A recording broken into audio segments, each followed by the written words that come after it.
Api di Bukit Menoreh. Cerita, Esa Mintarja. Audiobook, novel silat. Bab 468. Pemilik uang itu menggelengkan kepalanya. Katanya, "Sudahlah.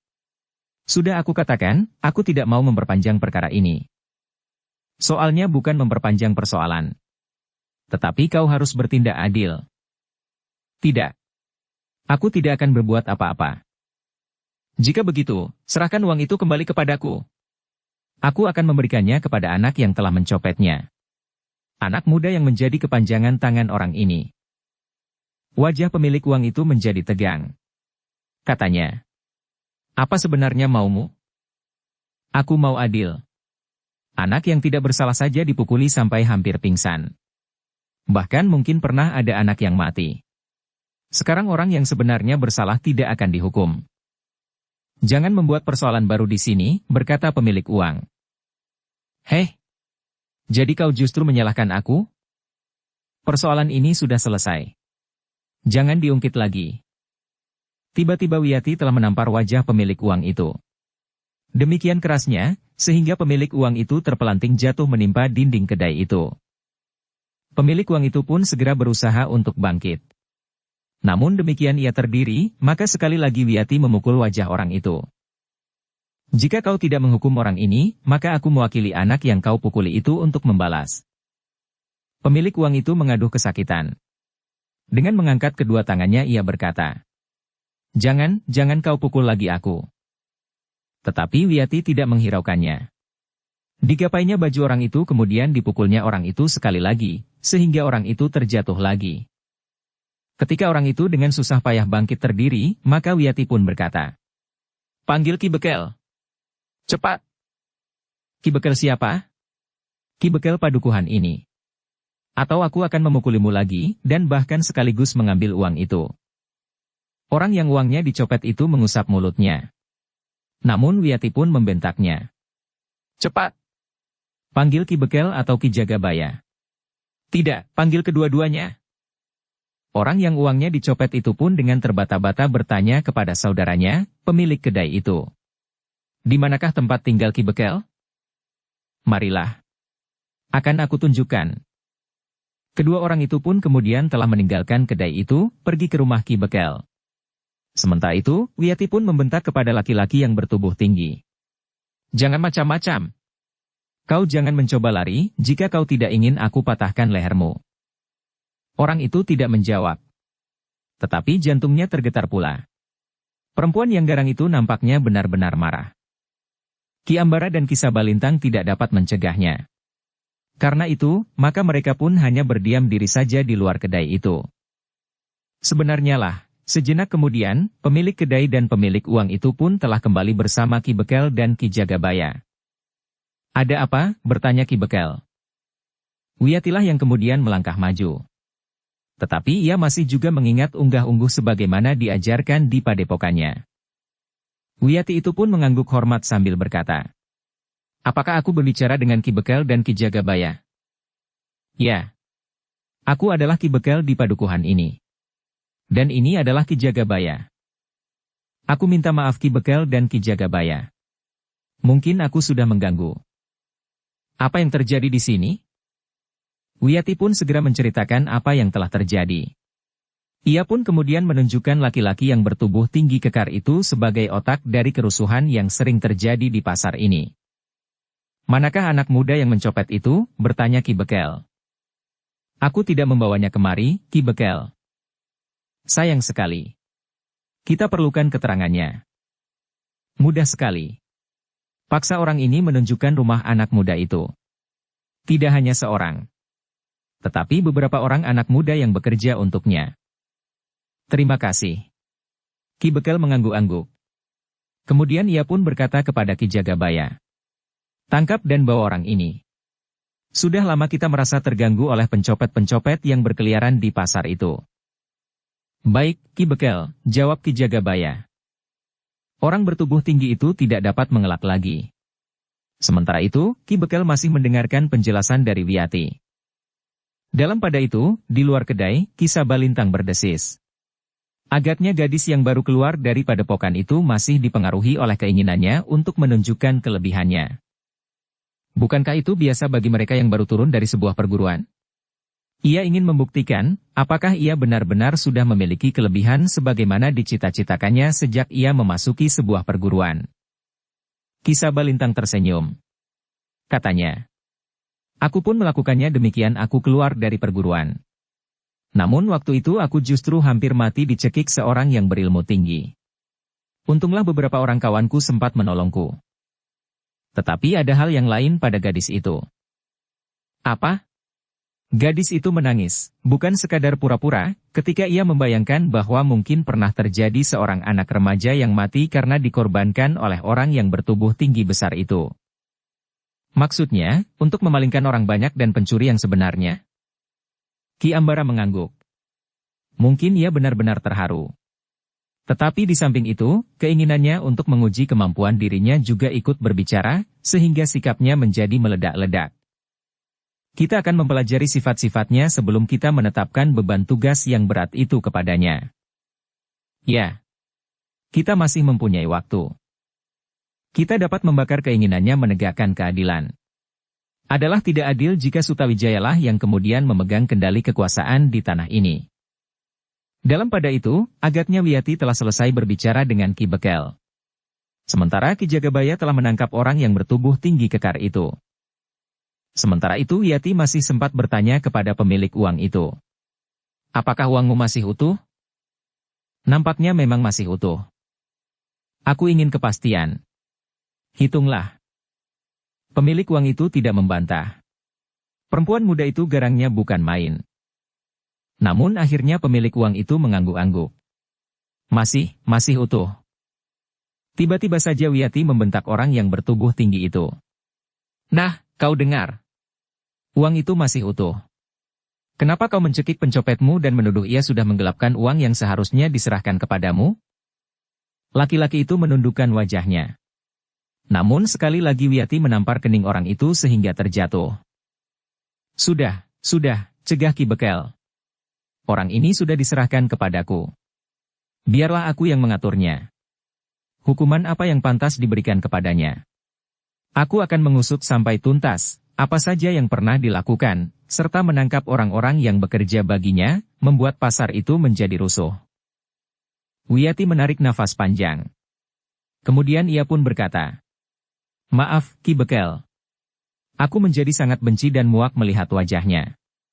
Ki Bekel sebaiknya juga mengusut, apakah pernah terjadi ada pencopet yang dipukuli orang banyak sampai mati. Belum tentu anak itu bersalah. Anak yang tadi dipukuli mungkin akan mati juga jika aku tidak segera datang. Baiklah, Kisanak. Aku mengucapkan terima kasih atas kepedulianmu terhadap keadaan di pasar ini, sehingga kau sempat menangkap orang ini. Wiyati itu mengangguk kecil. Namun kemudian ia pun berkata, Aku mohon diri Ki Bekel. Tetapi aku akan sering pergi ke pasar ini. Ki Bekel mengangguk sambil bertanya. Apakah rumah Kisanak dekat dengan pasar ini? Ya. Rumah kami memang tidak terlalu jauh lagi. Baiklah. Kami akan sangat senang jika Kisanak sering datang ke pasar ini. Setidak-tidaknya Kisanak membuat pasar ini semakin ramai. Syukurlah, jika kepedulian Kisanak itu untuk selanjutnya akan dapat membuat pasar ini lebih tenang. Wiyati tersenyum. Katanya, mudah-mudahan. Sekali lagi kami mengucapkan terima kasih. Demikianlah, maka Wiyati pun kemudian meninggalkan kedai itu. Ki Bekel, Ki Jagabaya dan orang-orang yang berkerumun itu pun memandang perempuan itu dengan kagum. Mereka melihat perempuan itu bersama kedua orang laki-laki yang dipanggilnya kakek dan paman, meninggalkan tempat itu berkuda. Semakin lama semakin jauh. Mereka berkata bahwa rumah mereka tidak jauh lagi, Ki Bekel.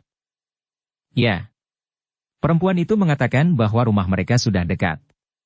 Ia akan seringkali datang ke pasar itu.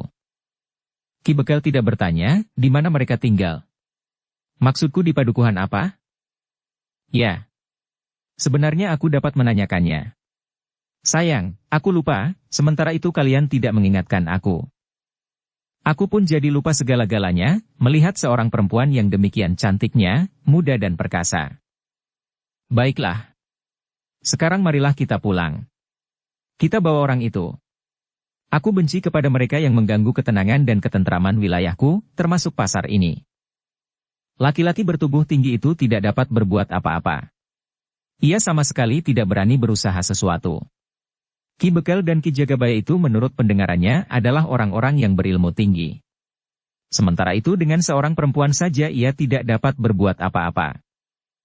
Dalam pada itu, Wiyati, Ki Ambara dan Ki Sabalintang menjadi semakin jauh dari pasar itu. Dengan hati-hati Ki Ambara pun bertanya, "Kenapa kau terjun langsung menangani orang bertubuh tinggi kekar itu?" "Aku paling benci terhadap orang-orang seperti orang bertubuh tinggi itu. Ia tidak segan-segan mengorbankan orang lain untuk kepentingannya sendiri. Bukankah itu wajar? Bukankah setiap orang tentu akan berusaha memperhatikan kepentingan dirinya sendiri lebih dahulu, baru kemudian kepentingan orang lain?" "Ya, Kek. Aku mengerti. Kita memang tidak perlu harus menjadi pahlawan dengan mengorbankan kepentingan sendiri bagi kepentingan banyak orang. Tetapi orang itu tidak sekedar mementingkan diri sendiri baru kepentingan orang lain. Tetapi orang itu justru telah mengorbankan orang lain bagi kepentingan dirinya, tanpa belas kasihan. Itu memang tidak adil. Ya. Aku benci bahwa seseorang telah melanggar keadilan. Aku menjadi lebih muak lagi bahwa orang seperti itu tidak akan mendapat hukuman. Mungkin pemilik uang itu takut bahwa orang itu akan mendendamnya. Tetapi ia sama sekali tidak mau tahu bahwa seorang anak remaja telah dipukuli sampai hampir pingsan." Ki Ambara mengangguk-angguk. Katanya, "Aku setuju bahwa jika orang bertubuh tinggi itu tidak dihukum, maka tentu merupakan satu ketidakadilan. Tetapi Ki Bekel dan Ki Jagabaya nampaknya bersikap adil. Mudah-mudahan. Baiklah. Aku menjunjung tinggi sikapmu. Aku bersikap demikian pula terhadap Sutawijaya. Ia harus dihukum. Ayahnya telah membunuh dengan cara yang licik, sehingga karena itu, maka pemanahan atau anaknya harus dihukum." Ki Ambara mengangguk-angguk. Nampaknya dendam gadis itu terhadap Ki Gede Pemanahan atau anaknya begitu kuat. Jika demikian, maka seharusnya gadis itu akan dapat melakukan tugasnya dengan baik. Anggapannya bahwa Pemanahan telah membunuh dengan licik harus dijaga, agar tidak semakin menyusut. Bahkan jika mungkin justru harus dikembangkan. Bertiga mereka pun kemudian lebih banyak terdiam diri. Jarak dari pasar yang ramai sampai ke rumah Ki Ambara memang sudah tidak terlalu jauh. Demikianlah, mereka bertiga itu semakin lama menjadi semakin dekat dengan rumah Ki Ambara. Mereka melewati Bulak Panjang. Kemudian berputar lewat Jalan Pategalan. Barulah mereka memasuki jalan yang menuju ke rumah Ki Ambara. Kedatangan Ki Ambara telah disambut oleh pembantu-pembantu di rumahnya. Demikian mereka masuk dan duduk di ruang dalam, maka para pembantunya menjadi sibuk. Beberapa saat kemudian seorang di antara pembantunya itu telah menghidangkan minuman hangat. "Apakah selama aku pergi ada tamu yang mencariku?" bertanya Ki Ambara. "Tidak, Ki Ambara," jawab pembantunya itu. Ki Ambara menarik nafas dalam-dalam. Katanya di dalam hati, "Syukurlah. Jika saja Swandaru datang kemari dan bertanya terlalu banyak kepada mereka, maka tentu ada hal-hal yang menarik perhatiannya." Tetapi Swandaru tidak datang ke rumah itu. Dalam pada itu, para pembantu di rumah Ki Ambara pun mulai bertanya-tanya, siapakah perempuan muda yang datang bersamanya itu. "Ki Sabalintang," berkata Ki Ambara kemudian. "Sudah waktunya kita benar-benar menata diri." Ki Sabalintang menarik nafas dalam-dalam. Namun kemudian ia pun berkata, "Kita harus membina para pembantu Ki Ambara sebaik-baiknya, sehingga mereka merupakan bagian dari tubuh kita." "Aku berpikir lain, Ki Sabalintang," berkata Ki Ambara. "Kita akan melepaskan mereka sebelum mereka mulai mencurigai kita." "Lalu, siapakah yang akan mengerjakan pekerjaan-pekerjaan rumah tangga di rumah ini?" "Kau tugaskan orang-orangmu yang justru terpercaya."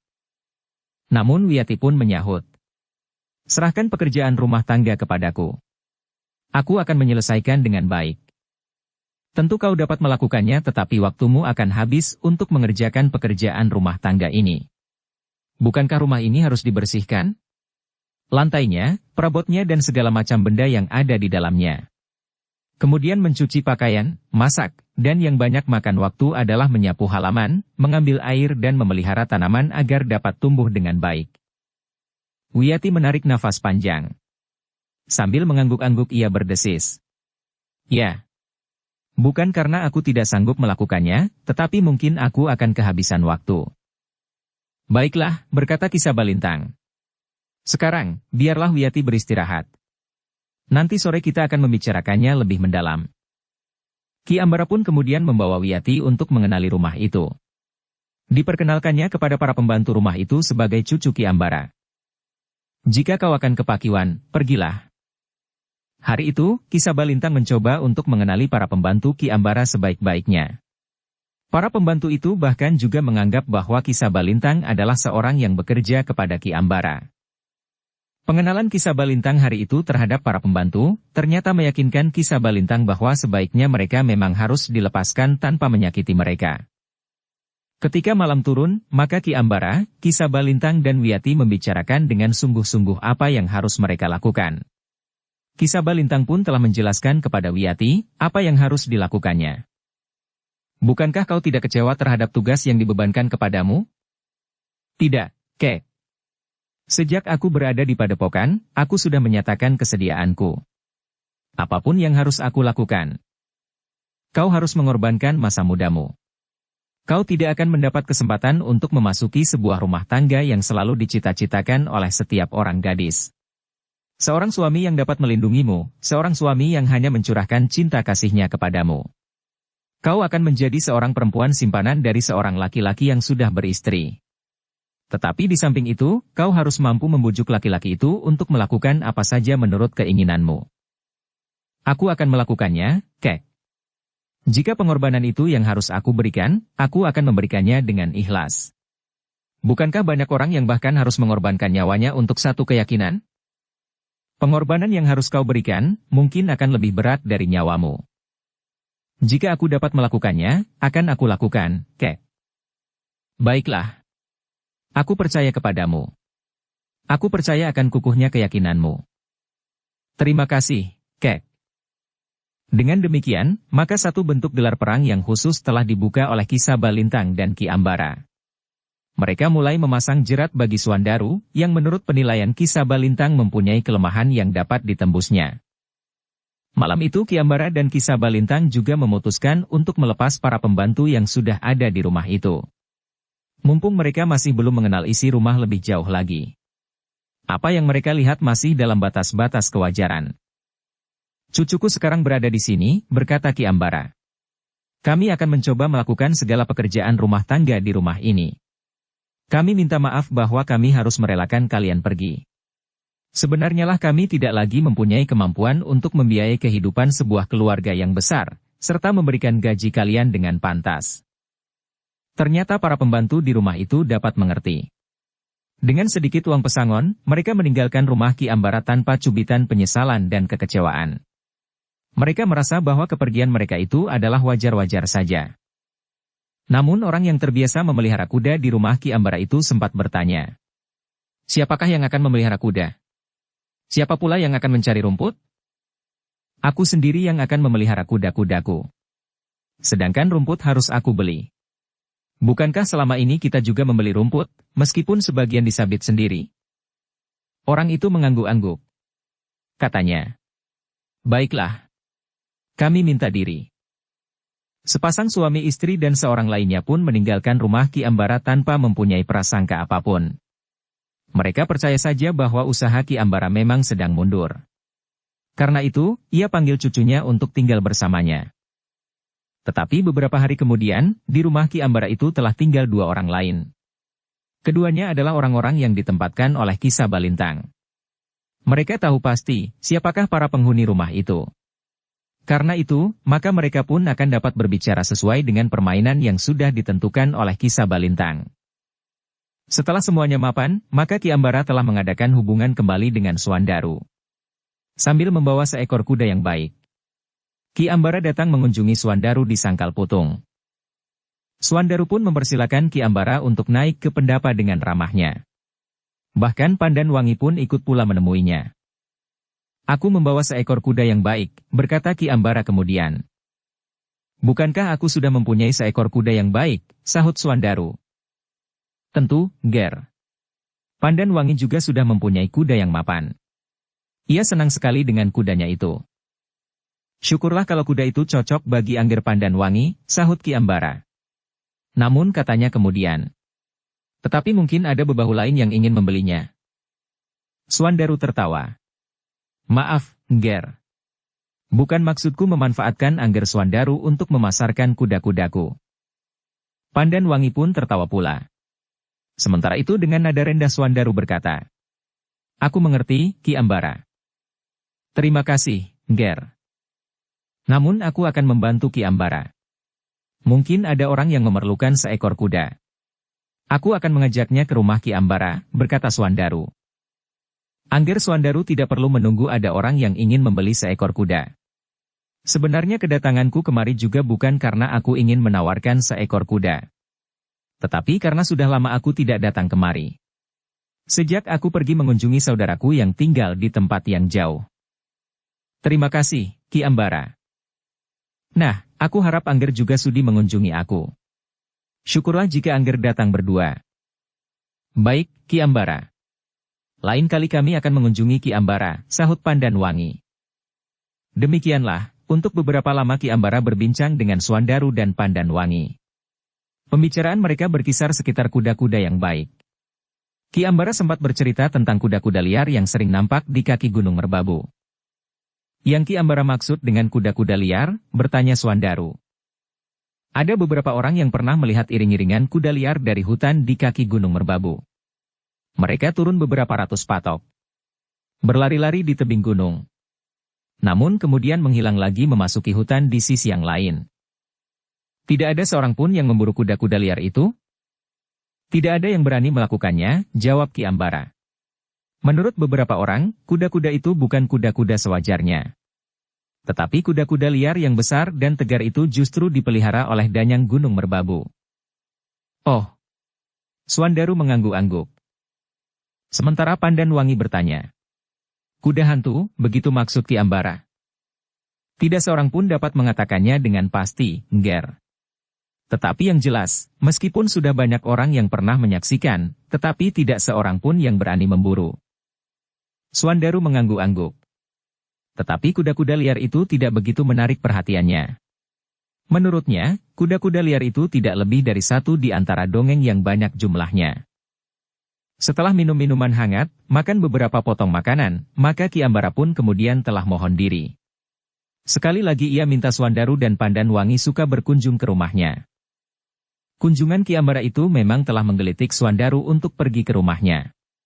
Kesenangannya terhadap kuda rasa-rasanya telah mendesaknya untuk datang berkunjung. Pergilah, Kakang. Lain kali saja aku ikut pergi. Aku sedang sibuk melayani perempuan-perempuan yang menuai padi di sawah. Suandaru mengangguk. Katanya. Baiklah. Aku akan melihat kuda yang dikatakan oleh Ki Ambara itu. Apakah Kakang akan membawa 2 atau 3 orang pengawal? Suandaru tertawa. Katanya. Bukankah Kajuran tidak terlalu jauh? Tetapi kita sudah mendapat peringatan bahwa orang-orang dari perguruan Kedung Jati yang akan menyusun perguruannya kembali itu telah merambah daerah ini. Jangan cemas, Pandan Wangi. Tidak akan ada gangguan apa-apa. Pandan Wangi menarik nafas dalam-dalam. Aku hanya akan melihat kuda itu. Kemudian pulang. Kuda itu telah dibawa kemari oleh Ki Ambara. Tetapi ia tentu mempunyai yang lain. Yang dibawa itu tentu bukan yang terbaik. Seorang pedagang seperti Ki Ambara itu tahu bagaimana ia menggarap para pembelinya. Diperlihatkannya seekor kuda yang baik. Jika kuda itu dibeli, maka lain kali ia akan membawa yang lebih baik. Pandan Wangi tersenyum. Katanya. Ya. Dan Kakang selalu akan membelinya. Karena itulah aku akan pergi ke rumahnya. Jika aku ingin membeli, aku akan membeli yang terbaik. Demikianlah, maka Suandaru pun pergi seorang diri ke rumah Ki Ambara. Kesempatan seperti itulah yang ditunggu oleh Ki Ambara. Suandaru datang ke rumahnya seorang diri. Namun seandainya Suandaru itu datang bersama istrinya, Ki Ambara juga sudah menyediakan tempat, di mana Wiyati harus bersembunyi. Sementara itu seisi rumah itu sudah tahu peran apa yang harus mereka lakukan dalam permainan yang akan makan waktu yang panjang itu. Ketika Suandaru sampai di rumah Ki Ambara, hari masih terhitung pagi. Dengan ramah dipersilahkannya Suandaru naik ke pendapa dan kemudian duduk di peringgitan. Sementara itu, Wiyati sudah mendapat isyarat bahwa laki-laki yang datang itulah yang bernama Suandaru. Jadi aku harus menjeratnya, bertanya Wiyati kepada Ki Sabalintang. Ya. Jadi laki-laki itu anak Demang Sangkal Putung? Ya. Pengorbananku tidak terlalu berat, Paman. Ternyata laki-laki itu cukup tampan. Memang agak gemuk. Meskipun umurnya sudah terlalu jauh dibanding dengan umurku, tetapi ia akan dapat menjadi seorang suami yang baik bagi seorang istri simpanan. Ki Sabalintang menarik nafas dalam-dalam. Tidak ada kesan kecewa dan penyesalan. Agaknya Wiyati benar-benar yakin akan jalan yang ditempuhnya, sehingga dijalininya dengan penuh kesungguhan. Sehingga segala sesuatunya dijalaninya dengan gembira. Tetapi Ki Sabalintang itu akhirnya tersenyum pula. Suandaru memang tampan. Senyumnya cukup menawan. Itulah agaknya yang telah memikat Pandan Wangi di masa muda mereka. Bahkan senyum itu masih memancarkan daya tarik tersendiri. Aku jadi iri, Wiyati, berkata Ki Sabalintang. Iri tentang apa, Paman? Apakah aku tidak setampan Suandaru? Tentu. Paman juga tampan. Apalagi Paman berilmu tinggi. Kalau saja aku yang menjadi Suandaru. Wiyati tertawa. Katanya. Sayang sekali, Paman. Jika saja Paman yang menjadi Suandaru. Jika aku yang menjadi Suandaru, kenapa? Aku tidak perlu menjeratnya, karena Paman sudah berada di jalur perjuangan ini. Ah, kau. Wiyati tertawa. Ki Sabalintang pun tertawa pula. Dalam pada itu, sejenak kemudian maka Wiyati pun telah menyiapkan minuman dan makanan yang harus dihidangkannya kepada Suandaru, yang duduk di peringgitan bersama Ki Ambara. Ketika kemudian Wiyati muncul dari pintu peringgitan, Suandaru memang terkejut. Ia belum pernah melihat bahwa di rumah itu ada seorang perempuan muda yang cantik. Ketika kemudian Wiyati memandang wajah Suandaru yang sedang memandanginya, Wiyati pun segera menunduk. Ia pun kemudian berjongkok untuk menghidangkan minuman dan makanan. Namun setiap kali ia mencuri pandang ke arah Suandaru. Suandaru yang selalu memandanginya tahu benar bahwa setiap kali perempuan itu mengerlingnya. Namun kemudian perempuan itu pun segera tunduk kembali. Ketika kemudian Wiyati masuk ke ruang dalam, maka Suandaru tidak dapat menahan dirinya untuk bertanya. Siapakah perempuan itu, Ki Ambara? Beberapa kali aku datang kemari, tetapi baru sekarang aku melihatnya. Cucuku, Ger. Ia ikut aku ketika aku menengok keluarganya baru-baru ini. Ia akan tinggal di sini, bertanya Suandaru. Tidak. Tetapi ia akan berada di sini untuk beberapa lama. Suandaru mengangguk-angguk. Tetapi ia tidak bertanya lebih jauh. Ia pun kemudian sama sekali tidak berbicara tentang Wiyati. Ki Ambara justru agak menjadi tegang. Ia berharap Suandaru tertarik kepada perempuan yang disebutnya cucu itu. Tetapi Suandaru masih belum pergi dari rumahnya. Masih ada kesempatan untuk mempertemukan Wiyati dengan Suandaru. Bahkan seandainya pada hari itu Suandaru masih belum tergerak hatinya, maka pada kesempatan berikutnya, Suandaru masih akan dapat bertemu dengan Wiyati lagi. Dalam pada itu, Suandaru masih beberapa lama berada di rumah Ki Ambara. Bahkan kemudian Ki Ambara mempersilakan Suandaru untuk melihat-lihat kuda-kudanya di kandang. Suandaru tertegun ketika ia mendekati kandang. Bahkan Ki Ambara sama sekali tidak menduga bahwa Wiyati justru telah berada di kandang. Disingsingkannya kain panjangnya serta lengan bajunya, agar tidak menjadi basah kuyup. Dengan terampilnya Wiyati memandikan seekor kuda yang berwarna coklat kehitaman. Kuda itu adalah kuda yang dikendarainya dari Padepokan ke rumah Ki Ambara. Wiyati tidak melihat bahwa ada orang yang datang mendekatinya, karena ia berdiri membelakangi arah pintu butulan rumah Ki Ambara. Jantung Suandaru memang berdesir melihat Wiyati yang sedang sibuk memandikan kuda itu. Ki Ambaralah yang terbatuk-batuk kecil ketika ia mendekati Wiyati. Wiyati terkejut. Dengan serta-merta ia bergeser sambil membenahi pakaiannya. Wajah Wiyati menjadi merah. Tetapi ia tidak beranjak pergi, karena ia masih belum selesai memandikan kudanya. Kakek akan pergi kemana? Bertanya Wiyati dengan suara lirih. Angger Swandaru ini akan melihat-lihat kuda kita, Wiyati. Angger Swandaru ini seorang penggemar kuda. Wiyati mengangguk hormat. Sambil menunduk ia pun berdesis. Maaf, Ki Swandaru. Aku tidak tahu bahwa kakek akan mengajak Ki Swandaru ke kandang kuda ini. Kenapa kau minta maaf? Bukankah kau tidak berbuat salah sama sekali? Sahut Swandaru. Aku tidak sengaja berbuat tidak sopan. Aku tidak tahu.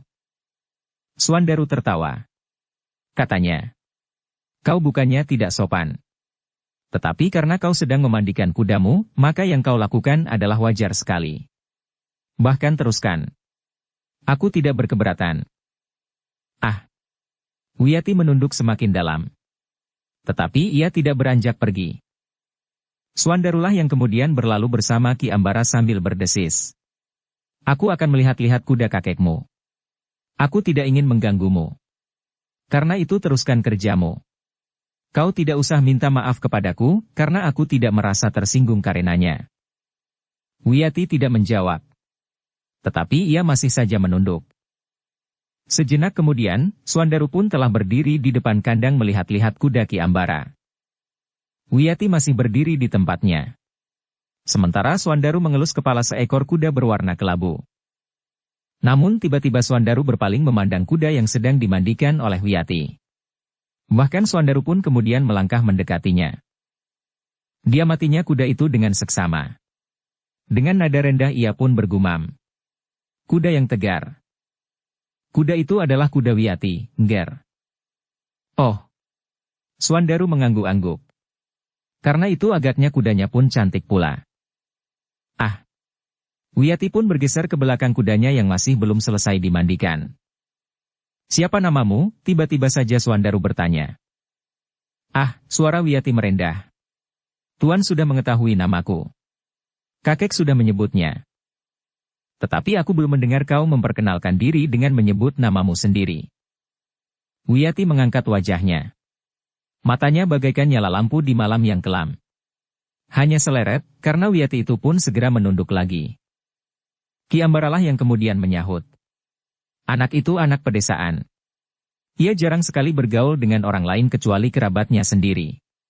Karena itu ia tumbuh menjadi seorang gadis pemalu. Swandaru tertawa. Katanya. Kau tidak usah malu kepadaku. Aku akan sering datang kemari. Aku adalah seorang penggemar kuda seperti kakekmu. Bedanya, kakekmu dapat memanfaatkan kegemarannya untuk mendapat uang. Aku tidak. Bahkan sebaliknya. Ki Ambara tertawa. Wiyati menahan tertawanya. Dengan telapak tangannya ia menutup bibirnya yang bergerak. Namun Swandaru itu pun berkata pula. Kau belum menyebut namamu. Wiyati memandang Ki Ambara dengan kerut di dahi. Seakan-akan gadis itu minta persetujuan kakeknya, apakah ia harus menyebut namanya. Ki Ambara pun mengangguk sambil tersenyum. Barulah gadis itu kemudian sambil menunduk menyebut namanya. Namaku Wiyati. Nama yang cantik dari seorang gadis yang cantik, desis Swandaru. Wiyati menunduk semakin dalam. Tetapi Wiyati tidak beranjak dari tempatnya. Ia masih saja berdiri di sebelah kudanya. Dibiarkannya kainnya dan bajunya yang basah melekat erat di tubuhnya. Namun kemudian Ki Ambaralah yang mempersilakan Swandaru untuk kembali ke peringgitan. Marilah, Nger. Silakan duduk kembali. Swandaru pun meninggalkan kandang kuda Ki Ambara, kembali ke peringgitan. Namun ia masih saja berpaling, sementara Wiyati yang basah itu masih berdiri di tempatnya. Untuk beberapa lama Swandaru masih duduk berbincang dengan Ki Ambara di peringgitan. Namun yang mereka bicarakan tidak saja tentang kuda, tetapi juga tentang seorang gadis yang bernama Wiyati. Baru beberapa saat kemudian Swandaru minta diri. Namun ternyata Swandaru itu pun berkata, aku akan minta diri kepada cucu Ki Ambara. Sudahlah, Nger. Biarlah nanti aku katakan kepadanya. Tidak apa, Ki Ambara. Aku rasa sebaiknya aku minta diri kepadanya. Ki Ambara tidak mencegahnya. Diantarkannya Swandaru sekali lagi ke kandang kuda untuk minta diri kepada Wiyati. Ternyata Wiyati masih berada di kandang. Dising-singkannya kain panjang serta lengan bajunya seperti ketika Suandaru melihatnya pertama kali. Gadis yang sedang sibuk memandikan kudanya itu tidak menyadari bahwa Suandaru dan Ki Ambara datang lagi ke kandang. Sekali lagi Ki Ambara terbatuk-batuk. Sekali lagi Wiyati terkejut dan tergesa-gesa membenahi pakaiannya. "Aku hanya akan minta diri," berkata Suandaru. Wiyati yang bergeser dan berlindung di balik tubuh kudanya mengangguk hormat sambil berdesis. "Silakan, Ki Suandaru. Aku akan datang lagi untuk melihat kuda-kuda Ki Ambara." Wiyati tidak menjawab.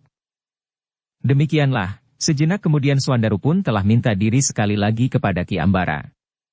Dituntunnya kudanya keluar regol halaman. Sambil meloncat naik, ia pun berkata, "Aku akan segera kembali lagi Ki Ambara. Aku akan memikirkan, apakah aku akan membeli kuda lagi atau tidak." Sejenak kemudian, Suandaru pun telah melarikan kudanya meninggalkan rumah Ki Ambara.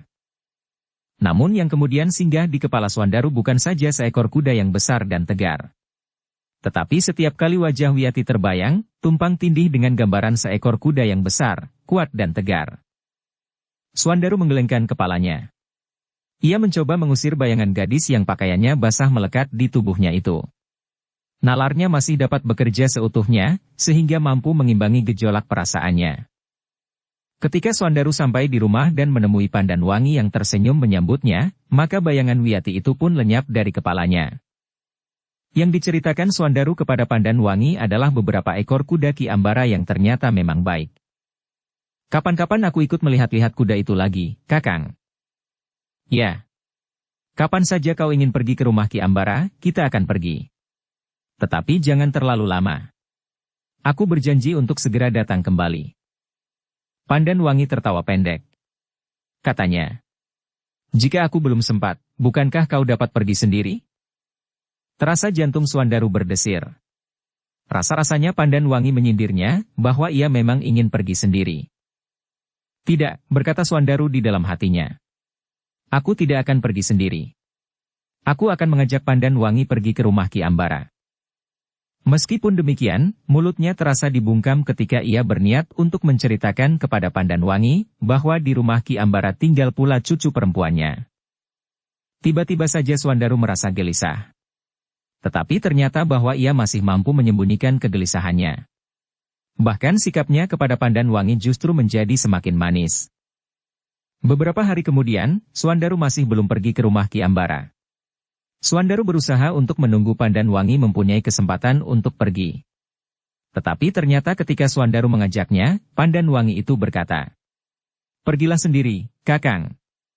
Maaf, aku belum dapat menemanimu sekarang. Mungkin lain kali." Suandaru pun menjadi bimbang. Nalarnya mencobanya untuk tidak pergi sendiri. Tetapi ternyata bahwa akhirnya Suandaru itu memutuskan untuk pergi. Ketika ia sampai di rumah Ki Ambara, ternyata sikap Wiyati telah berbeda. Ia tidak lagi menyembunyikan wajahnya dan bahkan di balik tubuh kudanya. Tetapi Wiyati menjadi lebih berani. Wiyatilah yang menerima Suandaru dan mempersilakannya naik ke pendapa dan duduk di peringgitan. "Kakek baru mandi, Ki Suandaru." "Oh." Suandaru merasa heran bahwa sikap Wiyati sudah banyak berubah, meskipun ia baru beberapa hari berada di rumah kakeknya. "Apakah Ki Suandaru sendiri saja?" bertanya Wiyati kemudian. Suandaru mengerutkan keningnya. Pertanyaan-pertanyaan Wiyati mengalir begitu lancar. Wiyati yang ditemuinya itu berbeda dengan Wiyati yang ditemuinya beberapa hari yang lalu. "Mungkin waktu itu aku masih sangat asing baginya," berkata Suandaru di dalam hatinya. Sekarang, setelah ia mengenal aku, maka yang nampak di permukaan adalah sifat aslinya. Sebenarnya lah gadis ini adalah gadis yang ramah. Karena Suandaru tidak segera menjawab, maka Wiyati telah mengulang pertanyaannya. "Ki Suandaru sendiri saja?" "Iya," jawab Suandaru. "Apakah Nyi Suandaru bukan seorang penggemar kuda?" Suandaru tertawa. Katanya, "Ia juga seorang penggemar kuda. Tetapi ia baru sibuk. Karena itu, maka Ki Suandaru datang sendiri ke rumah kakek ini." "Ya." Wiyati tertawa. Tetapi ia masih tetap seperti seorang gadis yang hidup di dalam lingkungan tertutup. Dengan telapak tangannya ia menutupi mulutnya, sehingga suara tertawanya tertahan. Namun Wiyati itu pun kemudian berkata, "Silakan duduk Ki Suwandaru. Biarlah aku lihat, apakah kakek sudah selesai atau belum." "Aku tidak tergesa-gesa, Wiyati. Biar saja Ki Ambara menyelesaikannya. Kau tidak perlu mendesaknya.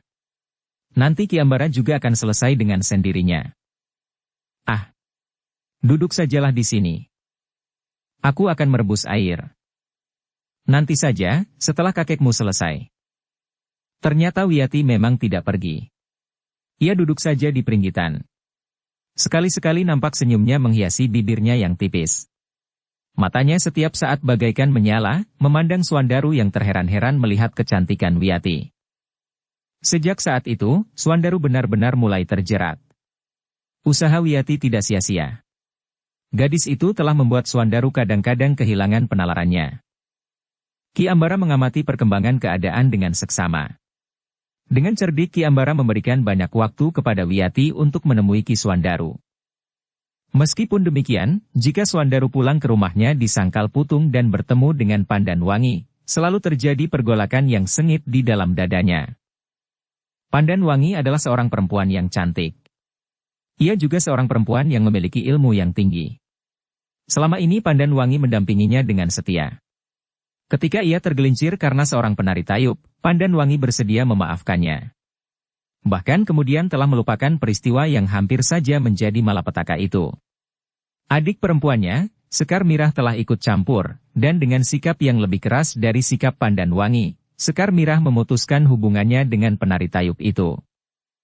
"Apakah aku sekarang akan mengkhianatinya lagi?" Pertanyaan itu telah bergaung di telinganya. Gejolak itu seakan-akan justru semakin mendekatkan Suwandaru kepada Pandanwangi. Sikap Suwandaru pun justru menjadi semakin lembut. Rasa-rasanya Suwandaru memang menjadi semakin dekat dengan istrinya. Dengan demikian, maka kerukunan hubungan suami istri itu nampak menjadi semakin mendalam. Keduanya seakan-akan tidak pernah berselisih pendapat. Suwandaru selalu berusaha memenuhi keinginan Pandanwangi. Pandanwangi pun merasa dirinya semakin diperhatikan oleh suaminya. Bahkan, setiap kali Suwandaru menghadapi persoalan apapun juga, selalu dibicarakannya dengan istrinya. Termasuk persoalan-persoalan yang menyangkut kepentingan kademangannya. Mengenai kegiatan para pengawal, mengenai kelancaran air di parit-parit yang mengaliri sawah di seluruh Kademangan, mengenai kesejahteraan para penghuni Kademangan, dan mengenai banyak hal. Pandanwangi selalu mencoba ikut memecahkan masalah-masalah yang timbul. Pandanwangi yang mempunyai penalaran yang jernih itu mampu memberikan banyak masukan yang berarti bagi tugas-tugas Suwandaru. Namun dalam pada itu, Suwandaru tidak pernah melupakan kegemarannya tentang kuda. Beberapa kali Suwandaru sudah berganti kuda. Namun kepada Pandanwangi, Suwandaru mengatakan bahwa ia tidak membeli kuda-kuda yang baru itu. Tetapi ia hanya menukarkannya dengan sedikit memberikan tambahan uang. Sekadarnya saja, karena berdagang kuda itu adalah satu-satunya penghasilan Ki Ambara, berkata Suwandaru kepada Pandanwangi. Pandanwangi sama sekali tidak menaruh curiga, meskipun Suwandaru agak terlalu sering pergi ke rumah Ki Ambara. Apalagi Ki Ambara sendiri juga sering mengunjungi Suwandaru di Kademangan Sangkal Putung. Dalam pada itu, rasa-rasanya Suwandaru benar-benar telah masuk ke dalam jerat yang dipasang dengan cerdik oleh Wiyati. Jika Suwandaru datang ke rumah Ki Ambara, maka yang pertama menemuinya adalah Wiyati. Bahkan jika Suwandaru tidak segera melihat gadis itu, ia selalu menanyakannya. Namun sebenarnya Suwandaru tidak dapat menyembunyikan kegelisahannya. Ketika ia duduk di peringgitan bersama Ki Ambara, Suwandaru pun berkata, "Ki Ambara, ada suasana yang aneh di rumah ini." "Maksud Angger Suwandaru?" "Aku minta maaf, tetapi aku merasakan suasana itu." "Angger Suwandaru, aku minta Angger berterus terang. Apakah setiap kali kami menerima Angger Suwandaru, sikap dan tingkah laku kami tidak berkenan di hati Angger? Bagiku, Angger adalah seorang langganan yang baik. Aku tidak ingin kehilangan Angger Suwandaru.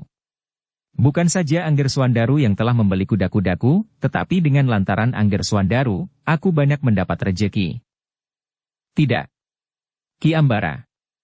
Aku justru merasa bahwa aku selalu diterima dengan baik. Terlalu baik, sehingga kadang-kadang jantungku tergetar karenanya."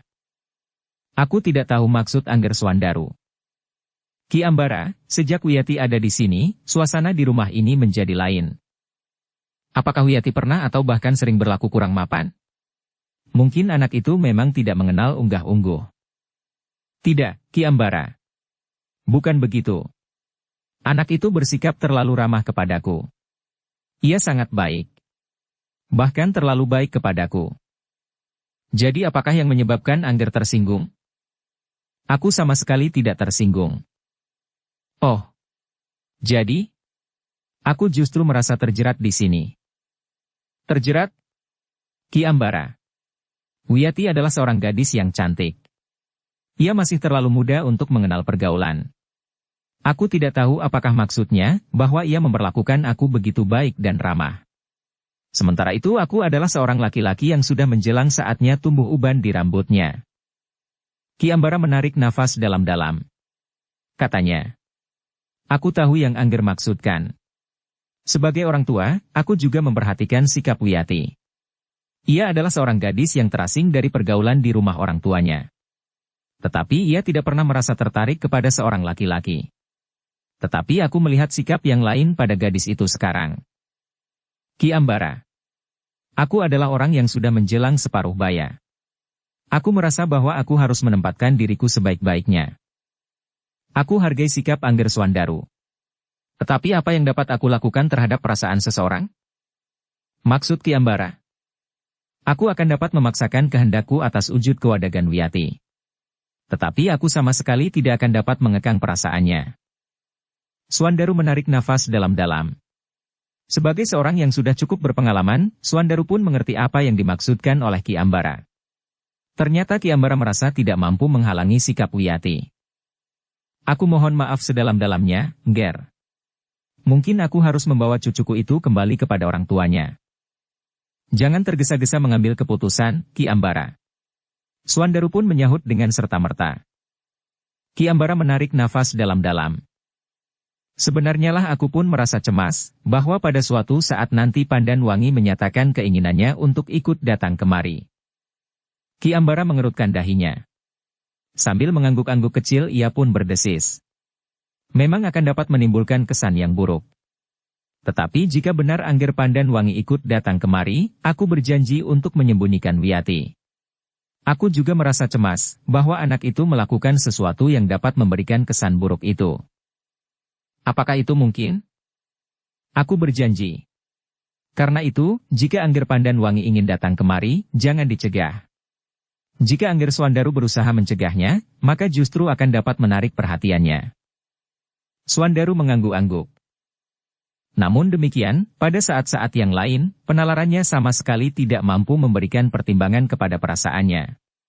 Baru saja ia menyatakan kegelisahannya kepada Ki Ambara, tetapi ketika kemudian Wiyati keluar dari pintu peringgitan untuk menghidangkan minuman dan makanan, hati Swandaru telah diguncangnya lagi. Demikianlah, hari-hari yang dijalani oleh Swandaru bagaikan wajah lautan yang bergelombang. Berguncang-guncang antara penalarannya dan perasaannya. Bagaimanapun juga Swandaru menyembunyikannya, namun akhirnya Pandan Wangi mampu menangkap kegelisahan di jantung suaminya itu. Meskipun demikian, Pandan Wangi tidak tahu, apakah yang menyebabkan suaminya menjadi gelisah. Karena itu, ketika keduanya sedang makan malam di ruang dalam rumahnya, Pandan Wangi itu pun bertanya. Kakang. Pada saat-saat terakhir, aku merasakan kegelisahan di hati Kakang. Swandaru mengerutkan dahinya. Kemudian sambil tersenyum ia pun berkata. Aku tidak apa-apa, Pandan Wangi. Kakang berusaha untuk menyembunyikan kegelisahan itu. Tetapi aku adalah istri Kakang, sehingga getar kegelisahan itu akhirnya terasa juga olehku. Swandaru mengangguk-angguk kecil. Katanya. Pandan Wangi. Sebenarnya lah aku berusaha agar kau tidak ikut merasakan kegelisahan ini. Kegelisahan ini adalah kegelisahan laki-laki. Maksudku, kegelisahanku sebagai anak Demang Sangkal Putung. Aku adalah istrimu, Kakang. Selama ini kau telah menjadi terbuka. Baik mengenai dirimu sendiri, maupun mengenai tugas-tugasmu di Sangkal Putung ini. Karena itu, jangan ada yang disembunyikan lagi. Swandaru menarik nafas dalam-dalam. Katanya. Aku tahu, betapa kau berusaha untuk menempatkan dirimu sebagai seorang istri, Pandan Wangi. Namun aku pun mengerti bahwa kau adalah seorang istri yang lain dengan kebanyakan perempuan. Kau adalah seorang perempuan yang berilmu tinggi, sehingga sebenarnya aku pun telah berpikir untuk tidak merahasiakannya kepadamu. Untuk tidak memperlakukan kau seperti perempuan-perempuan yang lain. Terima kasih, Kakang. Sebenarnya lah bahwa peringatan yang kita terima, tentang usaha sekelompok orang untuk membangunkan kembali perguruan Kedung Jati itu, bukan sekedar tembang gembala di padang rumput. Bukan sekedar cerita yang dibuat-buat. Pandan Wangi menarik nafas dalam-dalam. Katanya, aku sudah mengira bahwa berita itu benar adanya. Segerombolan orang yang berusaha menyusun kembali kekuatan perguruan itu memang harus diwaspadai. Suandaru pun mengangguk-angguk. Sementara Pandan Wangi pun berkata, karena itu, aku ingin Kakang tidak pergi kemana-mana seorang diri. Namun Suandaru tersenyum. Katanya, jangan menjadi cemas berlebih-lebihan, Pandan Wangi. Aku gelisah bukan karena kemungkinan buruk yang dapat terjadi atas diriku dalam kesendirianku. Tetapi aku gelisah karena mereka akan dapat menjadi besar. Maksud Kakang? Seorang pengawal berhasil mengintip kehidupan sekelompok orang yang ternyata adalah orang-orang dari perguruan yang akan bangkit itu. Mereka telah berusaha menyusun kekuatan. Agaknya kali ini mereka berhati-hati, sehingga mereka tidak akan mengulangi kesalahan yang pernah mereka lakukan sebelumnya, saat mereka menyerang tanah perdikan Menoreh. Pandan Wangi menarik nafas panjang. Namun kemudian ia pun berkata, kita akan menghubungi Kakang Untara? Suandaru memang sudah menduga bahwa Pandan Wangi tentu akan menganjurkan untuk berhubungan dengan Untara. Karena itu, maka Suandaru pun menjawab. Ya. Aku setuju, Pandan Wangi. Tetapi jangan sekarang. Aku ingin meyakinkan lebih dahulu, apakah penglihatan pengawal itu meyakinkan. Aku akan menjadi sangat malu, jika kemudian petugas Sandi Jati Anom membuktikan bahwa penglihatan pengawal itu keliru. Pandan Wangi mengangguk-angguk. Hal itu memang membuat aku gelisah. Tetapi kau tidak usah menjadi gelisah karenanya. Biarlah aku menyelesaikannya. Jika kita merasa penting untuk memberitahukan kepada Kakang Untara, maka aku akan mengirim orang ke Jati Anom, atau kita berdua akari menemui Kakang Untara itu. Pandan Wangi mengangguk-angguk. Sementara Suandaru pun berkata, sudahlah, jangan hiraukan. Besok aku akan melihat kuda di rumah Ki Ambara. Dengan serta-merta Pandan Wangi pun berkata, besok aku ikut, Kakang. Terasa jantung Suandaru berdesir. Tetapi Ki Ambara sudah berkata kepadanya, jika ia datang bersama Pandan Wangi, maka cucunya itu akan disembunyikannya. Suandaru memang tidak dapat berbuat lain daripada mengiyakannya. Dalam pada itu, ketika Pandan Wangi membenahi mangkuk dan lenong bambunya, maka Suandaru pun telah turun ke halaman. Angin malam bertiup bagaikan sekelompok orang yang sedang berbisik bersama-sama. Meskipun malam dingin, tetapi punggung Suandaru menjadi basah oleh keringat. Besok Pandan Wangi akan ikut pergi ke rumah Ki Ambara, berkata Suandaru kepada diri sendiri. Suandaru pun menjadi semakin gelisah. Tetapi ia berharap bahwa Ki Ambara memegang janjinya, sehingga Pandan Wangi tidak menjumpai Wiyati di rumah Ki Ambara itu. Meskipun demikian, Suandaru masih saja tetap dibayangi oleh kemungkinan buruk yang dapat terjadi di rumah Ki Ambara. Ki Ambara akan dapat tidak memegang janjinya. Ia justru mempertemukan Pandan Wangi dengan Wiyati. Bahkan mungkin Ki Ambara dengan sengaja mengharapkan Pandan Wangi menjadi marah dan meninggalkan suaminya. Dengan demikian, maka Wiyati akan mendapat banyak kesempatan untuk memilikinya tanpa berbagi. Suandaru telah mulai membohongi Pandan Wangi, sebagaimana pernah dilakukannya. Jika ia mulai berbohong, maka kebohongan-kebohongan yang lain akan mengikutinya untuk menutupi satu kebohongan, maka Suandaru harus membuat kebohongan yang lain. Oh! Suandaru berdesah. Ia menyesali perbuatannya. Seharusnya ia menjadi jera, setelah Sekar Mirah langsung mencampuri persoalannya. Jika kali ini Pandan Wangi mengetahui bahwa ia telah berbohong lagi, maka Pandan Wangi tentu akan memberitahukannya kepada Sekar Mirah dan Agung Sedayu. Jika mereka tahu, mereka akan berbuat apa, tiba-tiba saja Suandaru itu menggeram. Aku tidak takut melawan mereka berdua. Seberapa tataran kemampuan Sekar Mirah? Seberapa pula tingkat ilmu Agung Sedayu? Namun kemudian Suandaru itu pun berkata, Persoalannya memang bukan sekedar aku dapat mengalahkan mereka. Tetapi seluruh sangkal putung tentu akan menilai aku kembali. Ayah akan menjadi sangat marah, dan kemungkinan-kemungkinan buruk lainnya dapat terjadi. Namun Swandaru masih berharap Ki Ambara benar-benar menyembunyikan Wiyati. Di keesokan harinya, justru Pandan Wangilah yang mengingatkan Swandaru bahwa mereka akan pergi ke rumah Ki Ambara hari itu. Demikian matahari terbit, maka keduanya pun segera berangkat. Mereka ingin sampai di rumah Ki Ambara sebelum panas matahari menggatalkan kulit mereka. Sebenarnya lah di sepanjang jalan, jantung Swandaru terasa berdebar terlalu cepat. Namun untuk menutupi kegelisahannya Swandaru justru banyak berbicara tentang sekelompok orang yang berusaha untuk menyusun kembali sebuah perguruan yang hampir dilupakan orang. Semakin dekat keduanya dengan regol rumah Ki Ambara, maka jantung Swandaru menjadi semakin berdebaran. Jika saja Ki Ambara atau Wiyati dengan sengaja membuat hubungannya dengan Pandan Wangi retak, maka ia akan segera menghadapi satu masa yang sangat pahit. Sebuah pemerasan akan dapat terjadi, berkata Swandaru di dalam hatinya. Akhirnya keduanya pun berhenti di depan regol halaman rumah Ki Ambara. Keduanya pun kemudian berloncatan turun. Pandan Wangilah yang memasuki regol halaman itu mendahului Swandaru. Baru kemudian Swandaru menuntun kudanya di belakang Pandan Wangi. Keringat dingin membasahi punggung Swandaru. Ia merasa seakan-akan memasuki sebuah ruangan yang sangat gelap. Ia tidak tahu apa yang ada di dalam ruangan itu. Seekor harimau yang buas, atau seekor ular berbisa, atau seekor kucing yang jinak. Sebelum mereka sampai di depan tangga pendapa, Ki Ambara telah keluar dari pintu peringgitan menyambutnya. Sambil tersenyum Ki Ambara itu pun berkata, "Aku sudah mengira bahwa Angger berdua akan datang." "Kenapa?" bertanya Pandan Wangi. Sepasang burung perenjak berkejaran di pohon bunga soka itu. Kicaunya tidak henti-hentinya sejak bayangan sinar matahari nampak di langit. Pandan Wangi tertawa. Swandaru pun mencoba untuk tertawa pula.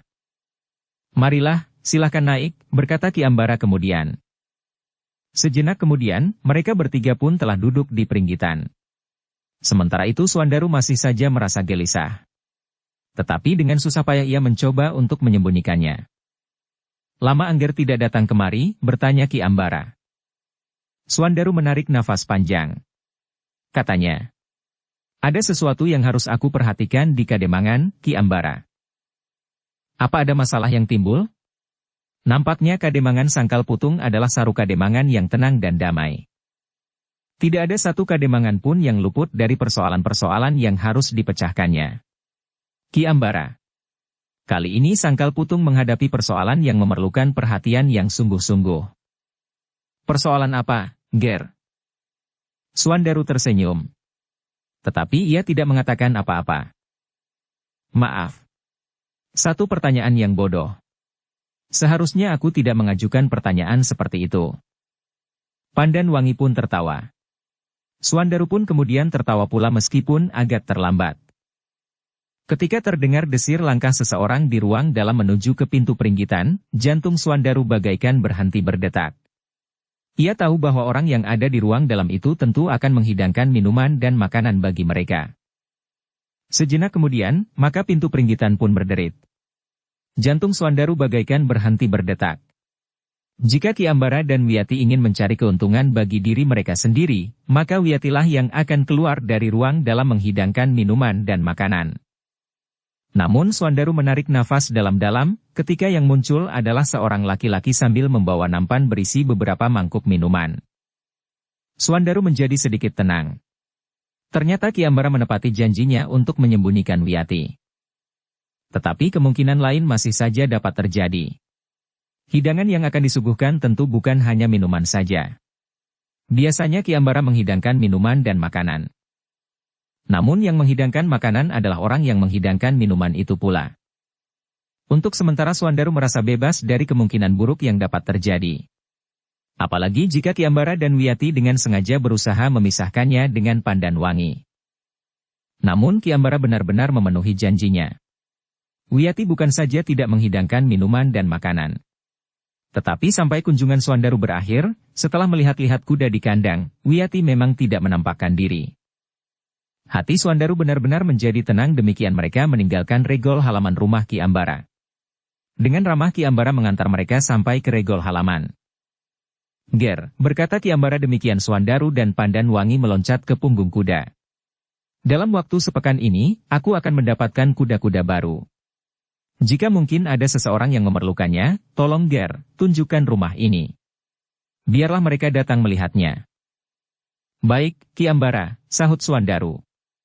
Aku akan bercerita tentang kuda baru Ki Ambara. Namun Ki Ambara pun harus tahu pula, bahwa aku adalah perantaranya. Ki Ambara tertawa. Katanya. Tentu aku tidak berani menganggap Angger Suandaru seorang perantara. Kenapa? Angger Suandaru adalah seorang putra Demang di Sangkal Putung. Kademangan yang besar, jauh lebih besar dari kademangan-kademangan yang lain. Meskipun demikian, Pandanwangi juga berbelanja dengan uang yang sama dengan uang yang dibayar bagi seekor kuda. Ki Ambara tertawa semakin berkepanjangan. Pandanwangi dan Suandaru sendiri juga tertawa. Demikianlah, beberapa saat kemudian Suandaru dan Pandanwangi pun melarikan kuda mereka kembali ke Sangkal Putung. Sikap Suandaru ternyata berbeda dengan sikapnya di saat mereka berangkat. Suandaru tidak dibayangi lagi oleh kegelisahan tentang kesediaan Ki Ambara memenuhi janjinya. Tetapi perubahan sikap itu tidak tertangkap oleh Pandanwangi. Pandanwangi mengira bahwa Suandaru terpengaruh oleh 2-3 ekor kuda yang sangat baik di kandang Ki Ambara, karena sejak mereka lepas dari regol halaman rumah Ki Ambara, yang dibicarakan oleh Suandaru tidak terlepas dari pembicaraan tentang kuda. Sebagai seorang istri yang baik, maka Pandanwangi pun mendengarkannya dengan penuh perhatian. Sekali-sekali ia bertanya tentang kuda-kuda yang diceritakan oleh Suandaru itu. Dalam pada itu, sepeninggal Suandaru dan Pandanwangi, Wiyati pun keluar dari persembunyiannya, sebuah ruang kecil di sebelah dapur. Sambil tertawa, Wiyati itu pun berkata, "Nafasku menjadi sesak, Kek." "Kenapa?" "Asap dapur itu masuk ke dalam sanggar khususku itu." Ki Ambara pun tertawa. Kisah Balintang yang berada di rumah itu pula menyahut. "Satu laku prihatin. Wiyati. Mudah-mudahan rencana kita dapat terlaksana dengan baik." "Ya. Aku yakin dalam waktu dekat, Suandaru akan datang lagi kemari." "Kakek yakin?" "Ya. Jeratmu telah mengena." "Aku sadari itu, Kek." "Nah, kita akan berjuang lebih lanjut." Namun dalam pada itu, yang tidak termasuk dalam perhitungan Ki Ambara dan Kisah Balintang pun telah terjadi. Selama ia berada di rumah Ki Ambara, maka agar gadis itu tidak menjadi jenuh, sekali-sekali Wiyati pergi keluar rumah. Sekali-sekali ia pergi ke pasar. Namun dengan pesan, bahwa jika ia pulang dan melihat 2 ekor kuda di halaman, maka ia harus berhati-hati. Mungkin Suandaru dan Pandanwangi. Kita harus memenuhi janji kita kepada Suandaru, jika kita ingin Suandaru itu memberikan arti bagi kita. Tidak sekedar berarti bagimu saja. Wiyati mengangguk. "Ya. Kek." Adalah di luar perhitungan Wiyati, jika setiap kali ia pergi ke pasar, seseorang telah memperhatikannya. Ketika pertama-tama orang itu melihat Wiyati, rasa-rasanya ia telah bermimpi.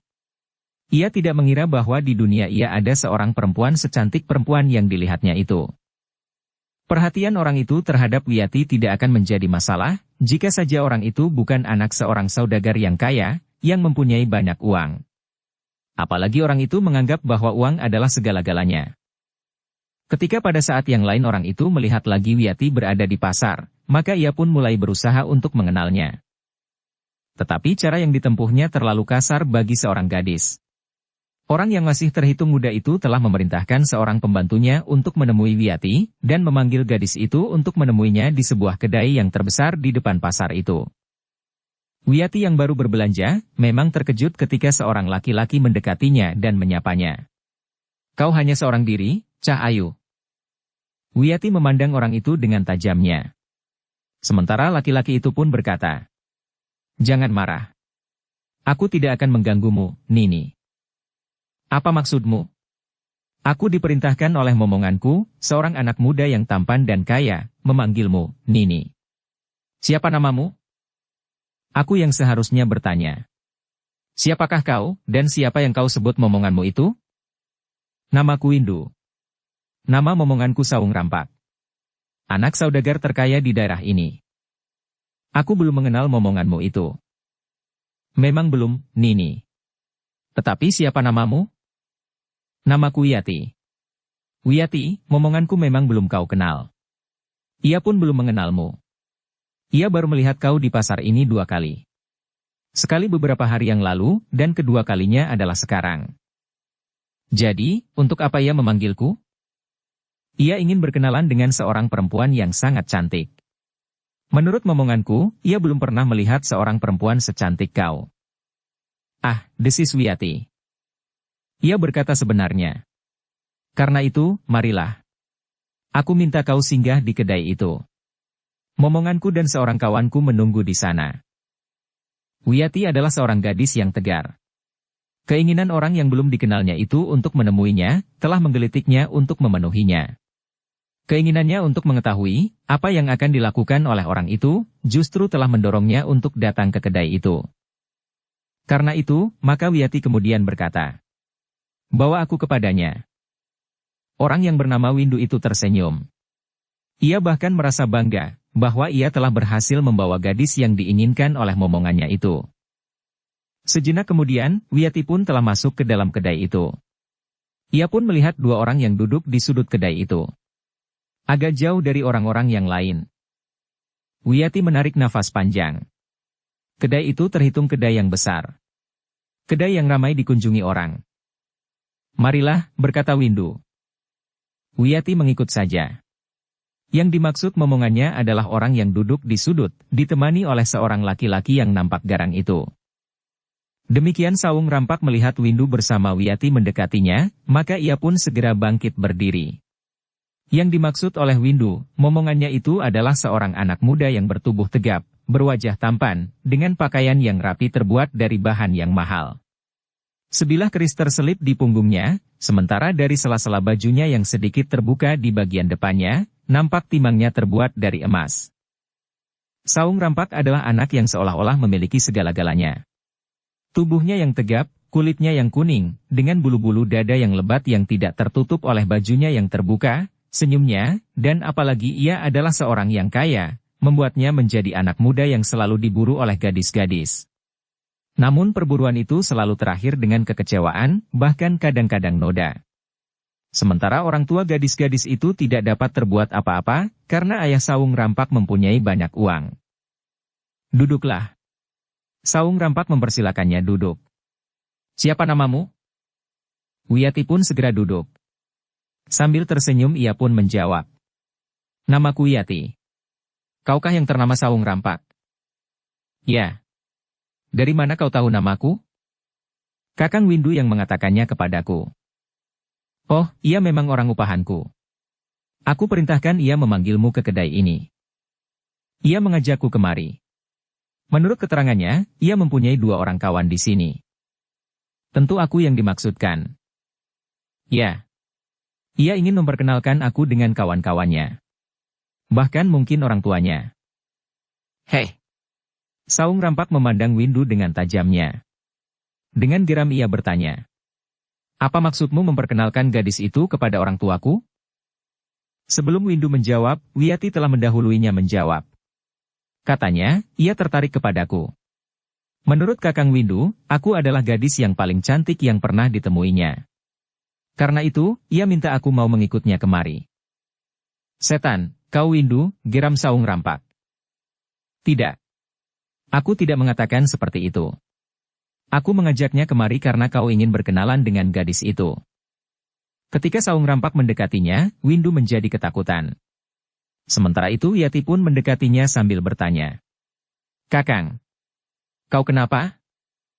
Sebelum Windu menjawab, tangan Saung Rampak telah menampar wajah Windu dengan kerasnya, sehingga Windu itu terpelanting menimpa lincak bambu di dalam kedai itu. Beberapa orang yang semula kurang memperhatikannya, terkejut. Serentak mereka berpaling. Yang mereka lihat adalah Saung Rampak yang marah bertolak pinggang. Tidak ada yang herani mencegah Saung Rampak. Beberapa orang bahkan meninggalkan kedai itu. Mereka yang terhitung berani, meneruskan makan dan minum makanan dan minuman yang mereka pesan, tanpa berani mencampuri urusan Saung Rampak itu. "Kakang Windu, Kakang," panggil Wiyati sambil berjongkok di dekat Windu. Tetapi Windu itu pun kemudian mendorongnya sambil berkata, "Pergi. Kau telah memfitnah aku." "Memfitnah apa? Aku tidak mengatakan sebagaimana kau katakan. Kau takut kepada Sawung Rampak? Hidupku tergantung kepadanya. Mana mungkin aku berani melawannya?" Wiyati tertawa. Katanya, "Ternyata ia seorang pengecut. Tadi ia berkata kepadaku bahwa ia akan melindungiku. Ia tidak takut kepada siapapun juga." "Tidak.